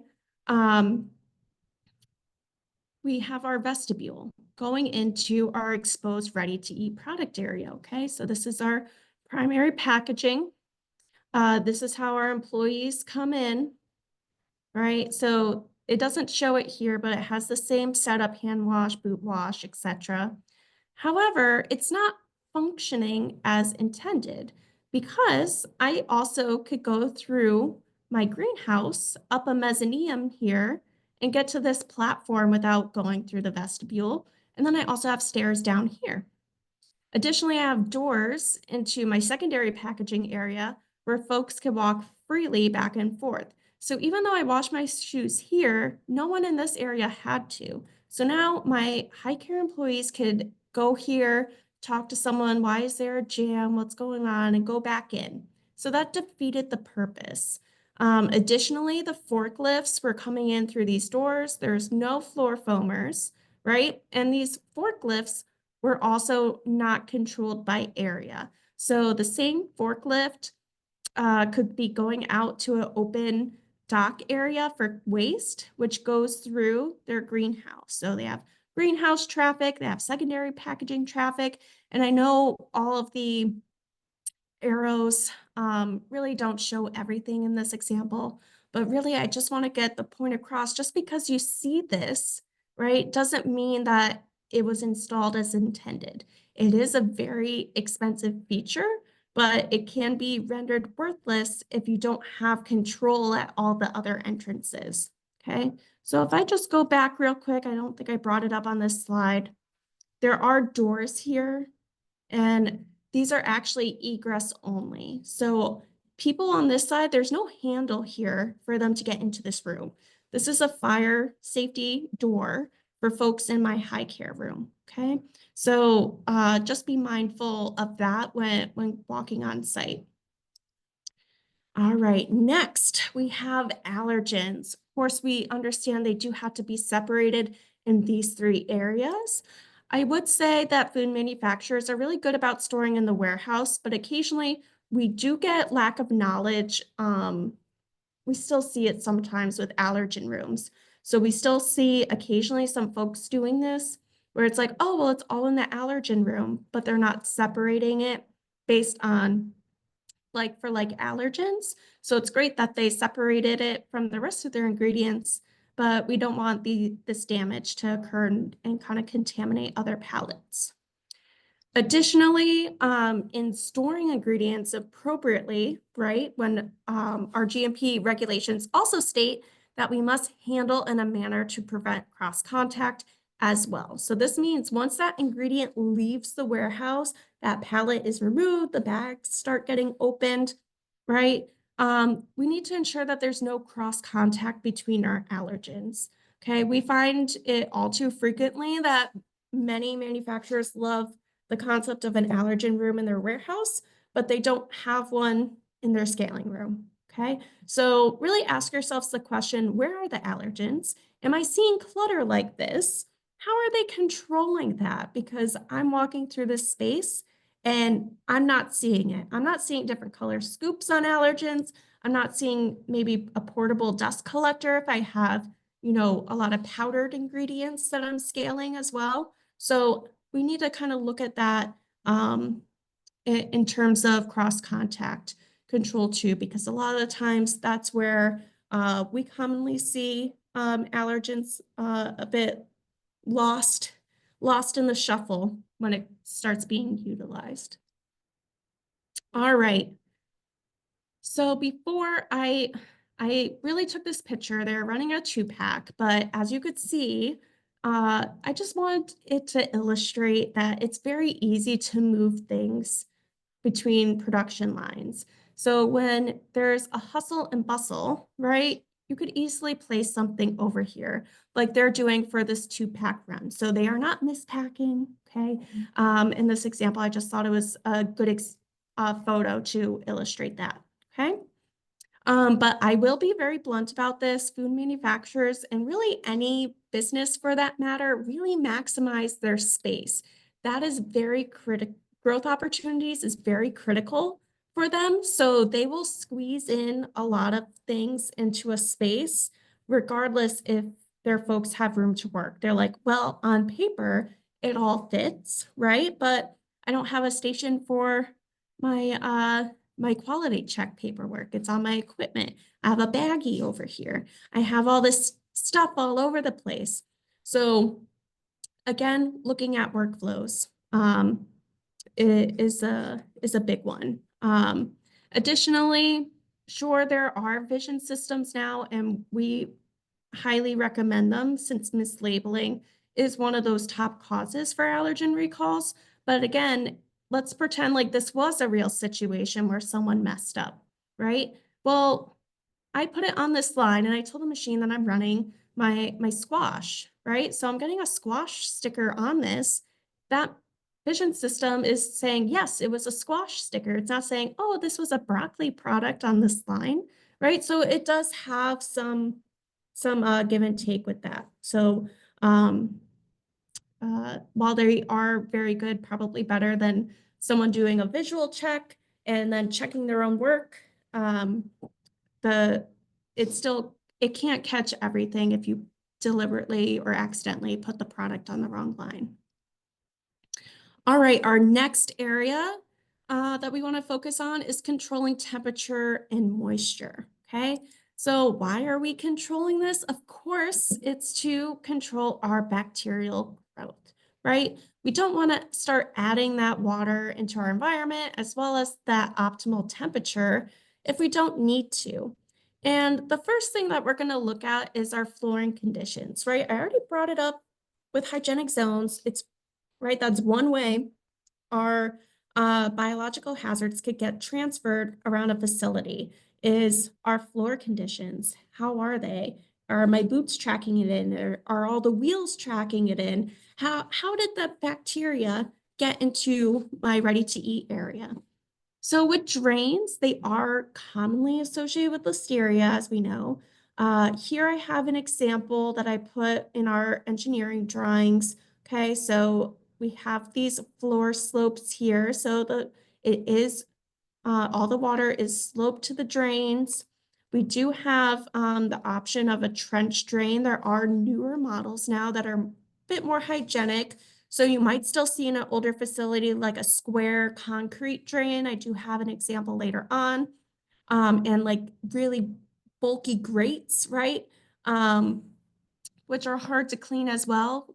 But sometimes in certain areas, you do need to have a lot of affluent going down the drain. A slot drain is also a nice, useful alternative. That's what's shown here. Okay, and it does have a spot drain or area drain right in the middle, so it will always have a catch basin. The slot drain will. A lot of folks, they're hesitant to use them, I will say, on some projects because they don't think that they could see and inspect this very well. But if you go to a trade show and actually look at this open and stand over it, you can actually see inside very well. And it is helpful for those folks that have a lot of fats and oils in their process because these drains are also CIP compatible, which is, right, you'd need a separate system, but it's also a very nice feature to have. So I have a video here of, why do some drains get clogged, right? Do you see a clogged drain? And like I was saying, we have fats and oils, so I'm gonna let that run a little bit, but it looks like I'm in a cave, right? This is actually a drain pipe, okay? So there's food everywhere. Earlier in the video, I trimmed it to be in this area so you can kind of see how things could easily get clogged up without proper controls in place, but there is a lot of food in there. There was gloves, there was earplugs, and of course, cave-like conditions. But a lot of the times we're seeing this because it is very old piping. So you will see that pipes do collapse over time if they're the old cast iron or ceramic. Even with PVC piping, which is commonly used, if you're putting your CIP or COP discharge down that drain, not all PVC piping is meant for high temperatures. So you might crack that drain pipe or kind of melt it in some way that it won't really flow very well. Or you'll start, some clients who just kind of took converted a warehouse and changed the plumbing, their floors actually start to kind of go a little wonky because there's no pipe there anymore. The water is just like seeping away. Which forces that. Additionally, do they have ability to clean the drain? Okay, so even though this is on wheels, it's very common that these wheels are only here to help rig this piece of equipment in place. And this is the permanent fixture. Okay, so if they're installing this on a drain, even if they say, hey, we clean it on the weekends, I really highly doubt that they do. So while most companies do have that corporate policy that you can't take photos, technically you are allowed to take photos. So you could open up this drain and really take a picture to see down there if they're really getting it clean, right? So just remember that, looking out for these drains as well. All right, next, we have to reduce water accumulation, right? So again, we need to control water in this environment. So I have some examples here. So again, our flooring. So these curbs here are really in place to protect the wall. Okay, so we have forklift traffic going around. This doesn't need to be stainless steel, right? It is a nice option, but you could see how concrete only just gets really cracked over time. We have a concrete floor also missing quite a bit of coating here and obviously very dirty. Our equipment supports, right? How are we supporting platforms and equipment, right? So we have acorn nuts here. We have more of a stainless base. We also have, a nice slope again, right? We're sloping a lot of these things so water flows away off this. I'm sorry, this picture kind of came out really blurry, but it has cut threads. So some of the threads are a little exposed, a little corroded. We also have like a nice gap here. It's not really sealed well, where water could just kind of seep in. And then of course, we just have water, really standing water, right? It doesn't really matter where it is in the plant, I would say, because then you're not maintaining your facility if you're just walking through a flood every day, right? They try to do a patch job, but right, they needed to patch the whole floor. And then of course you can core drill some of these supports as an alternative into the ground. So it gives a nice, better fit there as well. Additionally, with reducing that water accumulation, reducing flat surfaces across the facility is very helpful. So this is a structural girt here where it has a nice sloped cover on it, which is great. These controls cabinets do come in stainless steel with very nice seals, sloped tops as well. So I don't have paper towels up here. I don't have a clipboard up here. It's just for my electrical, my controls. For platforms, right? So this is solid decking here. We have this person, they chose pipe for most of it. We do have some square tubing here as well. But again, these rounded surfaces are going to help the water flow much more. And this is just the fire protection. All right. So when you're on site, you might not always see the condensation, but there are signs. There's signs, right, that it might be occurring, like all these little droplets here. Okay, so it might not always be active. Maybe it's during some cooking cycles and they have poor exhaust. Maybe it's a cleaning cycle, right? So sanitation rooms are very common for having a lot of condensation because you're making a room into a dishwasher, basically. So that's really not preventable. In a sense, some of those CO like rooms meant for sanitation, like you kind of know that there will be steam and condensate in there. But even though you're not seeing the condensation active here, right, it's dirty. So you could still say, I see signs of it, and you're obviously not cleaning it because it's dirty, right? So regardless, you can kind of hint at it. I'm not an inspector, I'm in industry, but that's my thoughts on the matter. What about frost, right? Freezers are, a lot of clients and even some of my engineers, they're like, well, it's going in the freezer. And I'm like, that doesn't kill bacteria, that just prevents its growth, right? So parasites, different, right? But if we're looking at biological hazards and this is unwrapped product coming through this freezer, that's a big red flag that you have frost, so much frost and condensation in your freezer, it's bursting out of the walls. Like that should be like, stop work. I don't care that you have a defrost cycle where you clean this freezer. Something is terribly wrong with your process. So in this case, really it is due to improper process and poor maintenance of their facility. So really they're having things coming out of the oven unwrapped and then going straight to a -10 freezer, which, 160 to -10, recipe for disaster. And these air curtains meant to, sorry, excuse me. They're meant to help with the air not going through certain spaces. So this room is room temperature about 70, whereas this freezer, like I mentioned, like -10. They didn't have them on. None of them were on. They didn't like how loud they were, said it was cold, right? And it's like, well, that's not the point. The point is to keep frost away from this area to ensure condensation is not forming. So again, when you're kind of looking at this, right, be very mindful, like what is their defrost cycle? Do they have one? How often are they cleaning this, right? We just had a huge frozen waffle recall. I wonder how that happened, right? I don't know, they didn't release anything, but again, just be mindful of frost is also condensation and just inhibits the growth. Same with these evap units. It's very common that we see these leaking over time, and a lot of the times I asked my mechanical engineers, and they said the *1 cause of condensation with these units is the lack of maintenance. So they said typically there's dirty filters, the cooling coils are dirty, and poor seals on the ductwork or piping. So this piping could be leaking.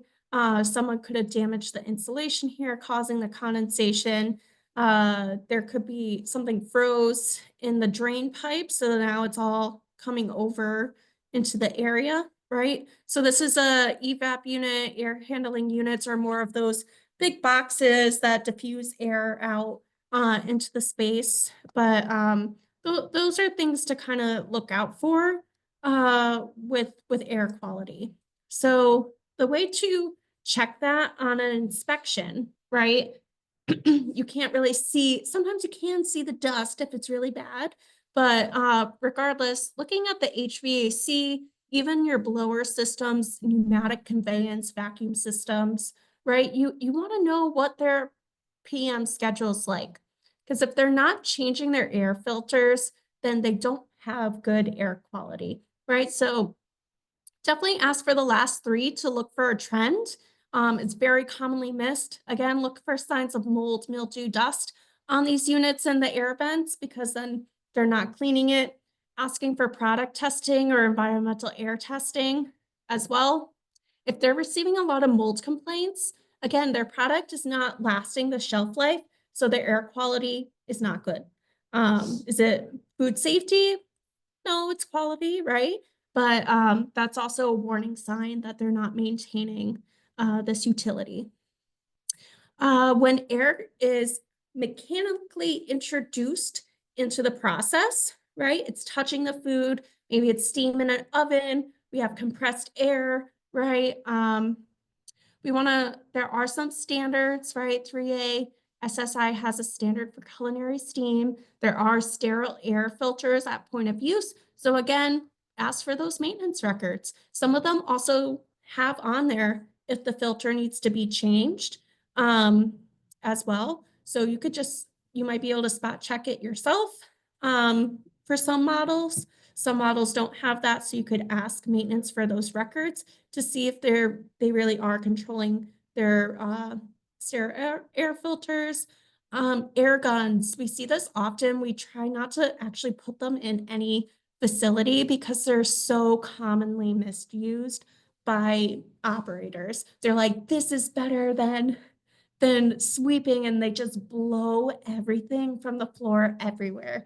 It's supposed to be like for certain pieces of equipment, just pew, pew.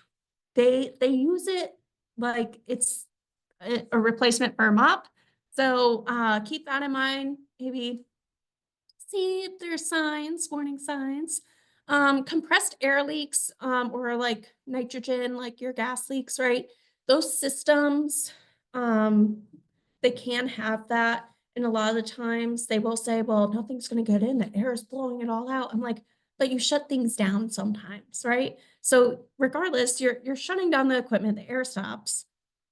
Great. So now what did you do? You just let things come in.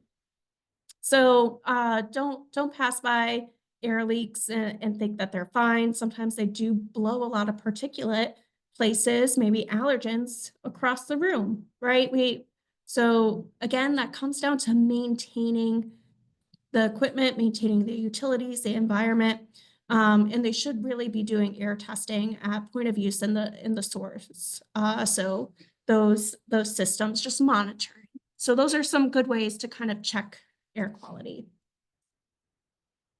All right, our last category, we want to facilitate sanitation throughout the facility, right? I showed that example of a nice transition area, and it's like, well, I have my sink right here, right? And it's like, okay, well, what if they drop a pen? What if they are cleaning up their line between shifts? So we need to facilitate sanitation throughout the day. not just when we come in and start, okay? So we're going to start with the outside of the facility, right? We do have GMPs for exterior elements. So I have some examples here, right? Sometimes we do see birds nesting in some canopies, so having a nice slope feature could be helpful for preventing that. Same with some of the lights, so ensuring that we're not getting some bugs in. Additionally, we do have to cut holes through the wall, okay? And a lot of the times, they're not always done very well. So this one it is kind of snug, but I can, if I'm an ant or a little gnat, I could probably crawl through that. So it really should have caulking or some sort of sealant around it as well. So we want to ensure all these penetrations, they look snug tight like this box. If I'm cutting through the full wall, I want to know that it's fully sealed. And then additionally, our drains, right? So we have these drain spouts here. So our roof water, right, where all the birds hang out, right? That's going to go away from the facility and drain off the side rather than through the building. There are going to be some drains that have to go through the building, but you can also have it go underground. So if people are walking during a storm, they're not walking through the roof water as well. All right. Next, to facilitate sanitation, we do want to promote sanitation throughout our facility, and spatial design is a great way for that, right? So I did show that slide where they're running the 2-pack, and I was like, oh, but they put product on the wrong line. Let's pretend, right? Well, again, like I mentioned, they really want to maximize space in their facility. And, you are inspectors. You're not there to be like, I'm sorry, you mismanaged your money and it's going to cost you like $100,000 to move this, but prove to me that you could clean this up against the wall, because I can't get through. I physically can't get through. I don't know how you installed it, because you have to take everything down and uninstall it for me to go through here. So just kind of remember that. I put the GMP here as a reminder, like you have to allow people place to work. So if something broke on this filler, that's going to take a lot longer. And I don't think you're cleaning this on a regular basis if you can't walk through. All right. Next. So a lot of the times with facilitating sanitation, we do have material types. There's so many material types. The regulation doesn't say use this material, right? That's going to just prevent innovation. And not every material is meant for every space. So I just put a list of preferred materials here that you might commonly see in a food plant, okay? So there are walk-on ceilings this is insulated metal panel, the MRF flooring, so monolithic resonance flooring. We have the tiles, we have stainless steel doors. We just have a simple transition zone here with a sink, paper towels, trash. We have tiles that we could use on the wall too, sloped window sills, or maybe I'm in a warehouse, so I just have a big concrete block, right? Nothing special. So there's a lot of different things that you might see going from place to place. So let's talk about some of these options, right?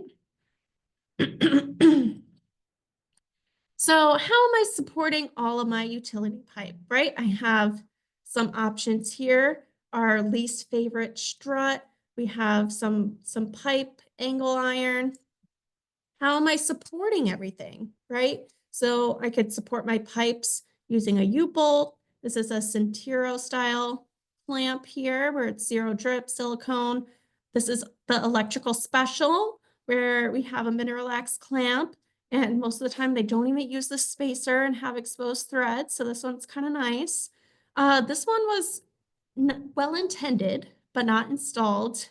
So they did weld up here, but now I have exposed threads here and here for this very expensive clamp. They cost probably $80 a pop. So kind of, again, why wouldn't you weld it? But we're not going to go there. And then our hex clamp, which is very industry standard. Again, it's welded to that pipe. How am I going through the walls and the ceilings? Okay, so maybe they don't have any coverage. They just drill a hole and put the pipe through. They might seal it with a escutcheon plate, but I will say that these do commonly come off the wall for certain piping based on the water hammer. So this pipe tight is commonly used more for utility piping and process piping because of those vibrations. So it won't really rip this off the wall as much. This is a utility vent for the outside, not many issues there.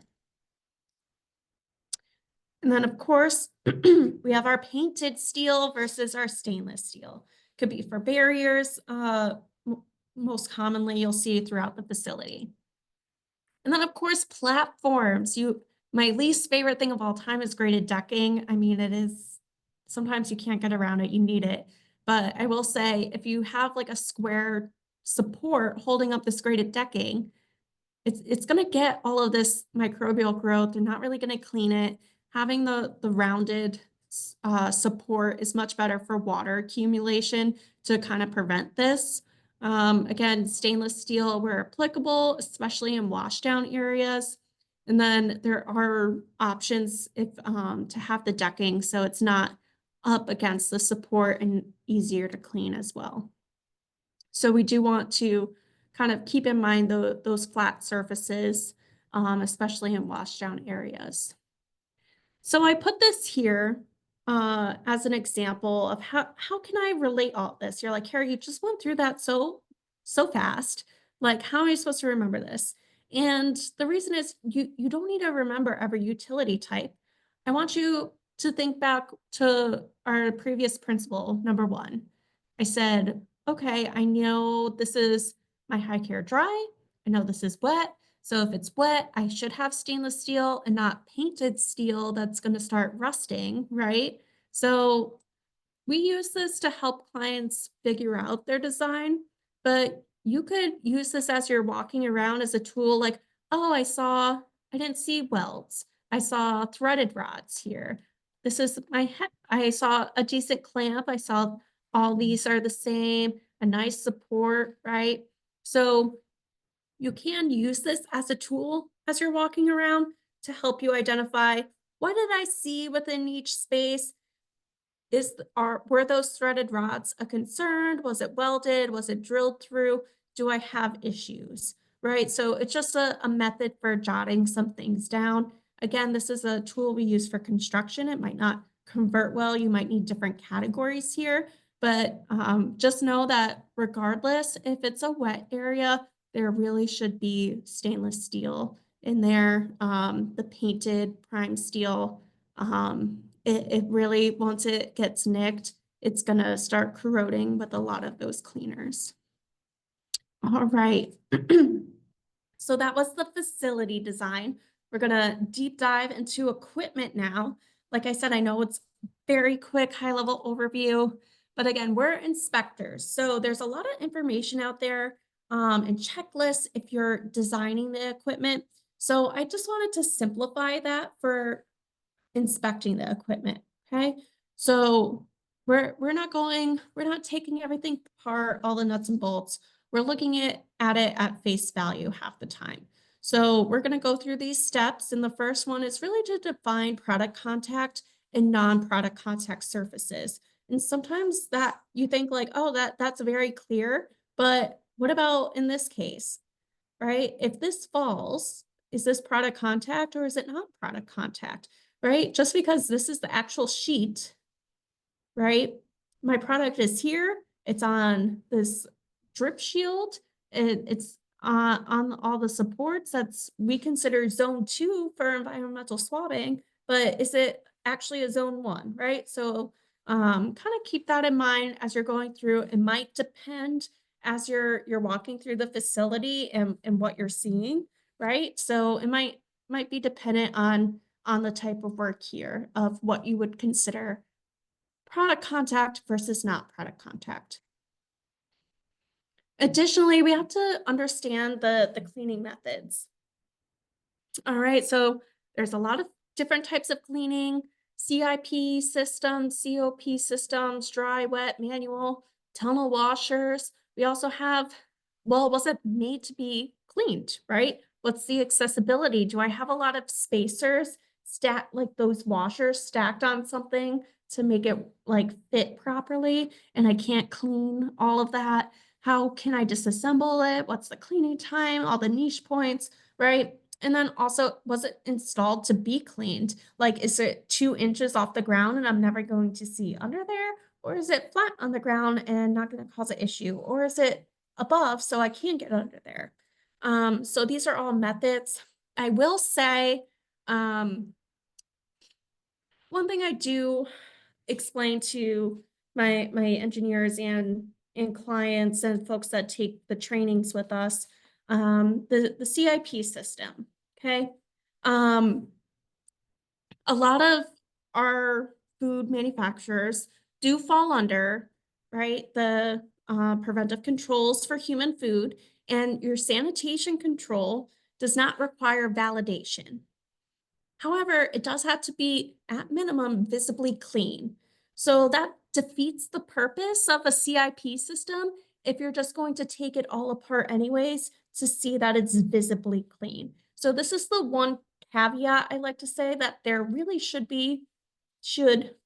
right, be a validated CIP report to show that it is clean. I did do the science behind it to know that I don't have to break up all the pipes to say that it's visibly clean. So that's really one caveat with that sanitation preventive control, I will say, is that you have to prove that it's clean. And if you're not doing that and you didn't validate that, you have to take it apart and prove it to me, right? So just keep that in mind.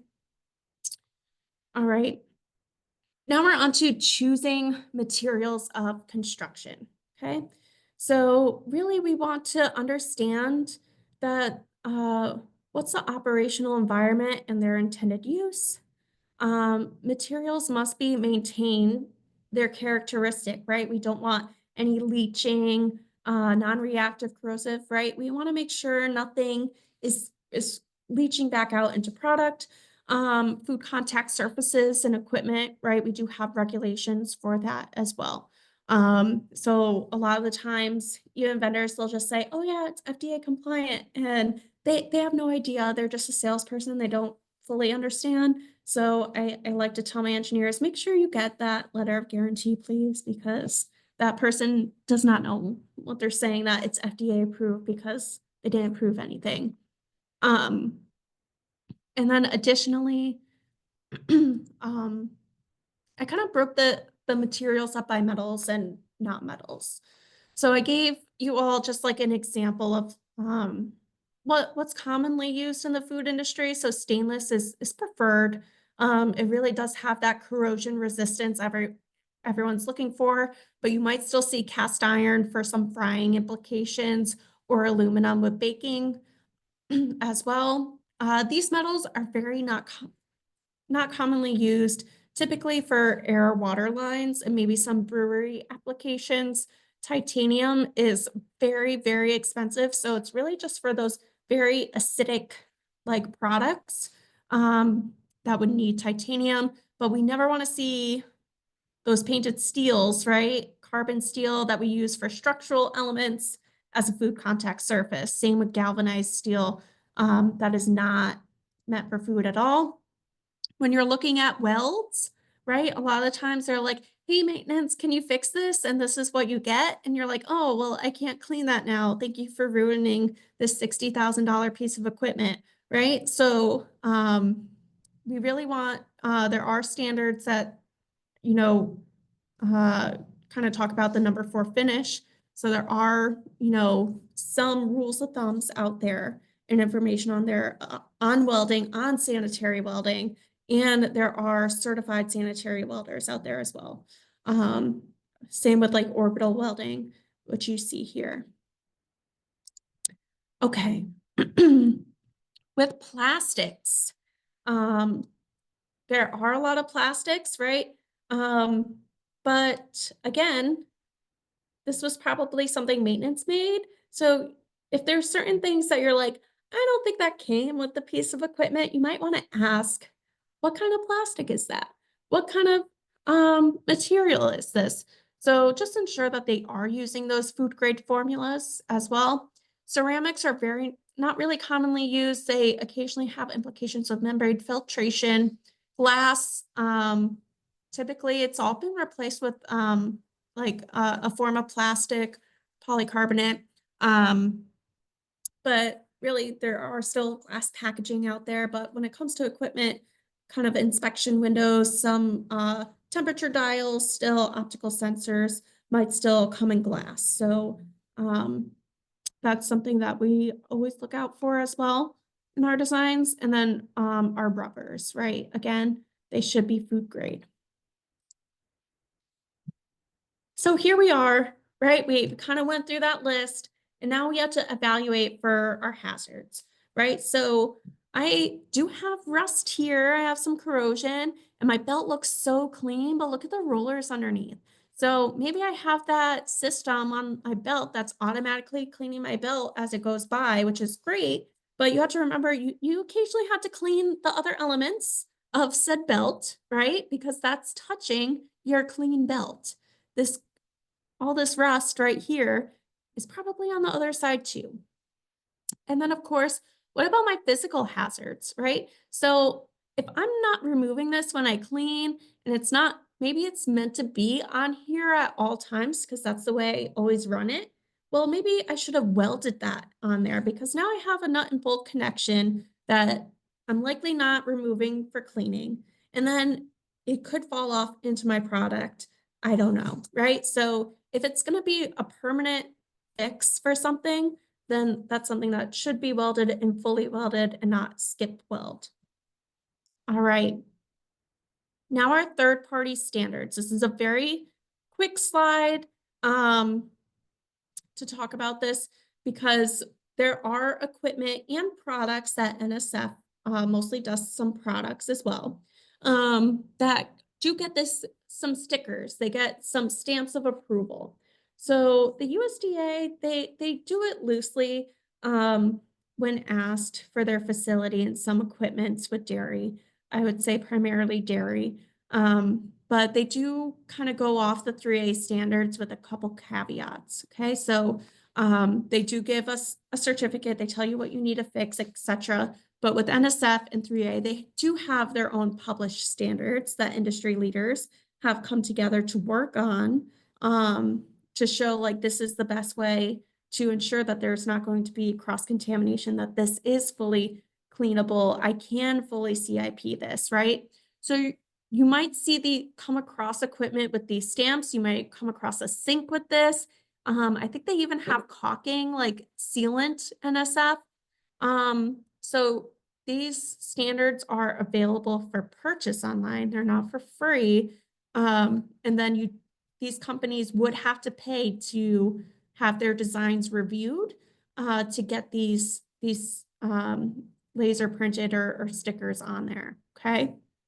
So that being said, if you see a 3A label on something, or even an NSF label, and you see that nasty weld I showed you down the way, you're like, well, they modified this in some way. So now this equipment likely is no longer 3A acceptable because they modified it. Okay, so that's what I'll say about that. But both of these websites and organizations have great training available as well. And I think they both have a couple free modules that you can get. All right, so we have some time here to go through some examples, right? So we went through facilities, we kind of went through equipment. So now I'm an inspector. How can I walk through this site, right? So is this suitable for high care, right? So at first glance, looks like my equipment is in decent condition, right? But I do have a drop ceiling, okay? And I have this in orange, yellow, because it's like right now it's not a problem. They chose to do the cheapest option, right? And I will say they can. There's nothing in the regulation that says you can't choose the cheapest ceiling tile on the market, right? Because right now it's in good condition. This is not my supports aren't rusted. My ceiling tiles aren't saturated with water. Okay. Some of them, they're a little warped, but not too bad. So, you know, I don't think I'm going to write them up on the ceiling today because they're maintaining it, right? They get to the cheap if they maintain. That's my rule of thumb. But I am seeing they're not maintaining some things. So I have peeling paint and corrosion because I chose not to have stainless steel with those corrosive chemicals and hoses that I use all the time, right? So I do have some peeling paint here. They did take the bolts out to clean underneath, which is, you know, kudos to them. But now I just have water sitting in those holes. I'm still not fixing the peeling paint issue. So regardless, when I put this back in, I still have that hazard because I didn't fix the rust. That's where my bacteria is going to live, and that's where it's going to stay, right? And then additionally, the floor coating. So this is the drain that's right under here. And these floor coatings, again, the cheapest option on the market because flooring is expensive, especially if you want to do a whole area like this. So they will get this basically paint on floor that lasts about less than a year, especially in an environment with all these chemicals. So all these divots and cracks, I can't clean that. And I will say when you're walking and you see the drain, these had very nice drain covers on them. So nice stainless steel drain covers. So lift up some of these drain covers because you might find the oldest concrete drain you've ever seen that is cracked and uncleanable. So it was also clogging in some areas, which was the main concern of why they brought us in, right? So we have some floor problems that we can't clean. We have some corrosion from a part here on a utility system, corrosion here, right? So these are the things that aren't being maintained in a space with food, okay? Next, what about this? So I cut this out because you could see the product underneath, but there is product running under here. But look at all this dust, okay? So I have these covers here. I have nice sloped surfaces protecting my product, but I'm seeing, remember the sign of condensation, those droplets, dried up droplets on my piping all the way down, hence the condensation covers, right? So a Band-Aid fix to not fixing the condensation. I also have all this particulate everywhere. They're not cleaning the environment, right? They have no sealing and they're not cleaning their overhead. So again, they chose not to have a ceiling. They chose not to fix the condensation issue or look into it, but they're not maintaining. So they could choose those options, right? They could choose I'll say the cheap option of not having these things. But again, they could only choose it if they maintain it, which they currently are not, okay? So that's a bit of a rule of thumb.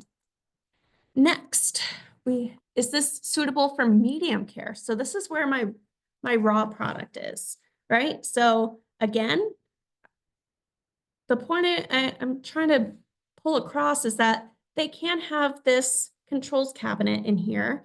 However, I have a flat surface that I'm not cleaning, which built up product, which led to cockroaches in my processing area. And then I have some rust here. And then I have a nice strut support with all those holes in it that I can't really clean. And then I see some painted surfaces in the background, looks all right, right? And the key point is they could choose that if they maintain it. So, right, I had that slide. We had that nice stainless steel cabinet, more expensive, but it wasn't going to get this buildup like I am in these crevices here. Okay, so just keep that in mind. And even though this is raw product, right, if the bug goes into the raw product, I didn't cook out the bug. The bug's still in there, right? So no go. I understand that they fixed the biological hazard, but no, your cockroach is still in your products. Okay. Next, we had a evaporator unit and a cooler that was leaking onto these pallets, but it's fine, right? Because this is corrugate, and then the inside there, it's all sealed with plastic, but I'm scaling out of this, right? Look at all this little like mold kind of, what's this growth here? And it's on the spigot. So I have condensation dripping on this product, and I'm still using it with this nasty spigot. No go. Nope, nope, nope. Right? What about the outside?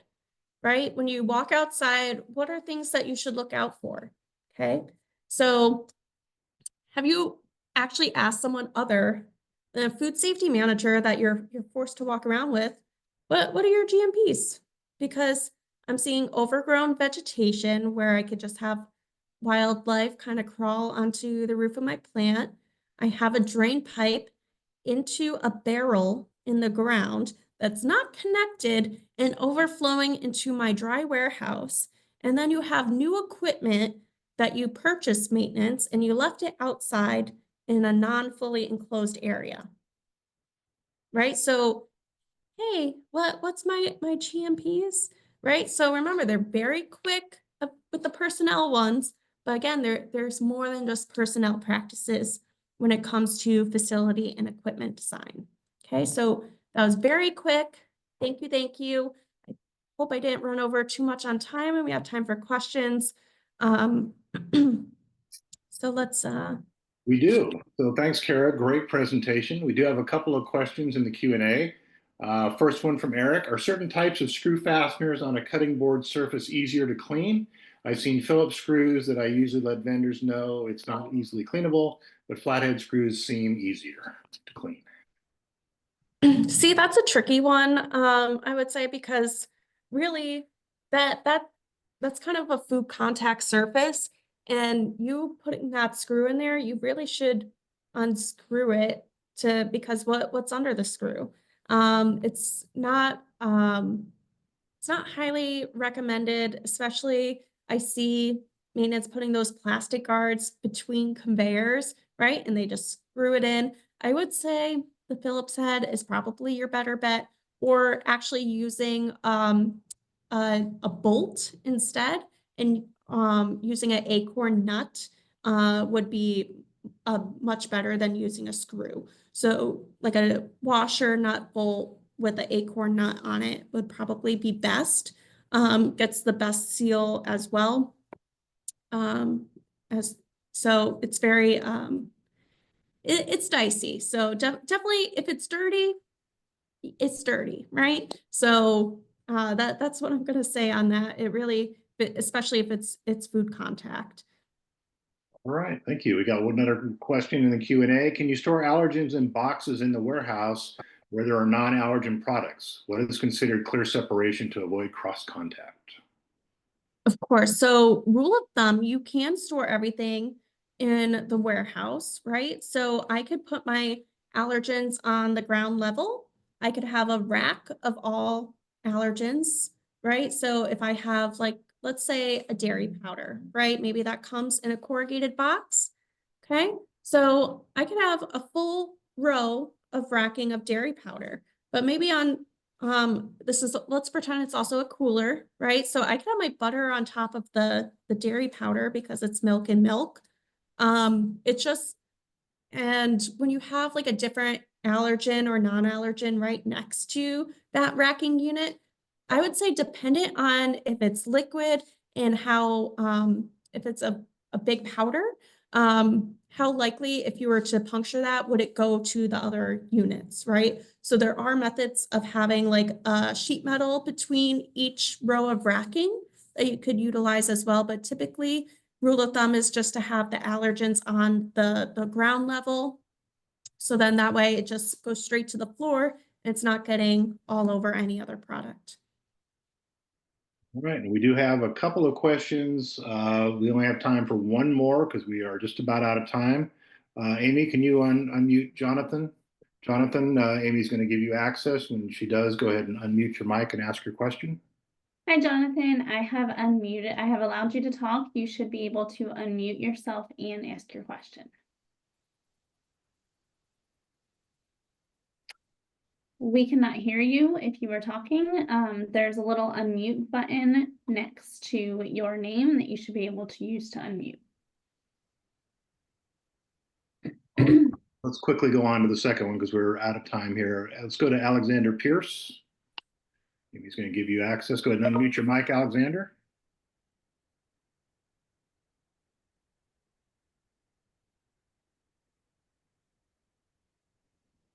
And apparently nobody's listening anymore. Okay. That's all right. Please send the additional questions my way. And if anyone thinks of anything afterwards, I'm more than welcome to answer those questions.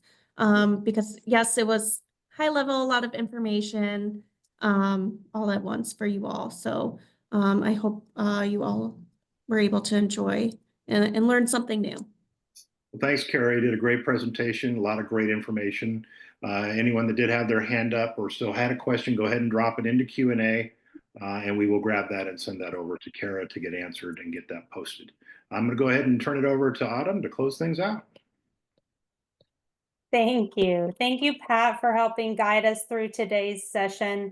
There were so many great things covered today, and we had great involvement and great questions asked. So thank you all for being here. These were the objectives covered, and we'll go ahead and go to the next slide because those that have already logged off aren't going to get the answers to these questions that everyone always asks. Evaluation, very, very important to us. This is the, excuse me, last day of boot camp, which means this was all new material. Nothing was repeated. We're going to do this again next year, and it is slotted for January 29th of 2026. All new material again for virtual inspector boot camp. So we'll open up the registration late November. So make sure you get in. We had maxed out the numbers today. So there were several people that were on the pending list that may not have gotten in. So make sure you get in early. Okay, so with that, a lot of people asked about, can we get the PowerPoint presentations and the resources? Absolutely.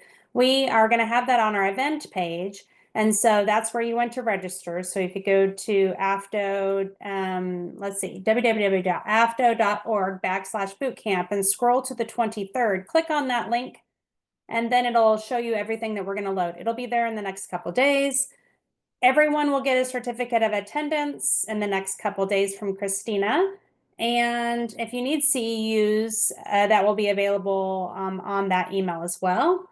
And I believe if you go to the next page, these are all of the boot camp work group. They have been together working out what do we need to know and what is the new and emerging topics. So I appreciate all of these people helping me work through next year's boot camp as well. Hopefully they'll be on my work group again. If you go to the last slide, I want to make sure everyone understands that this was a free virtual training, but of course it's not free to put on, but it was supported by the FDA. And so I wanted you all to know who to thank. So thank you all for being here, and I hope to see you next year. Have a great night.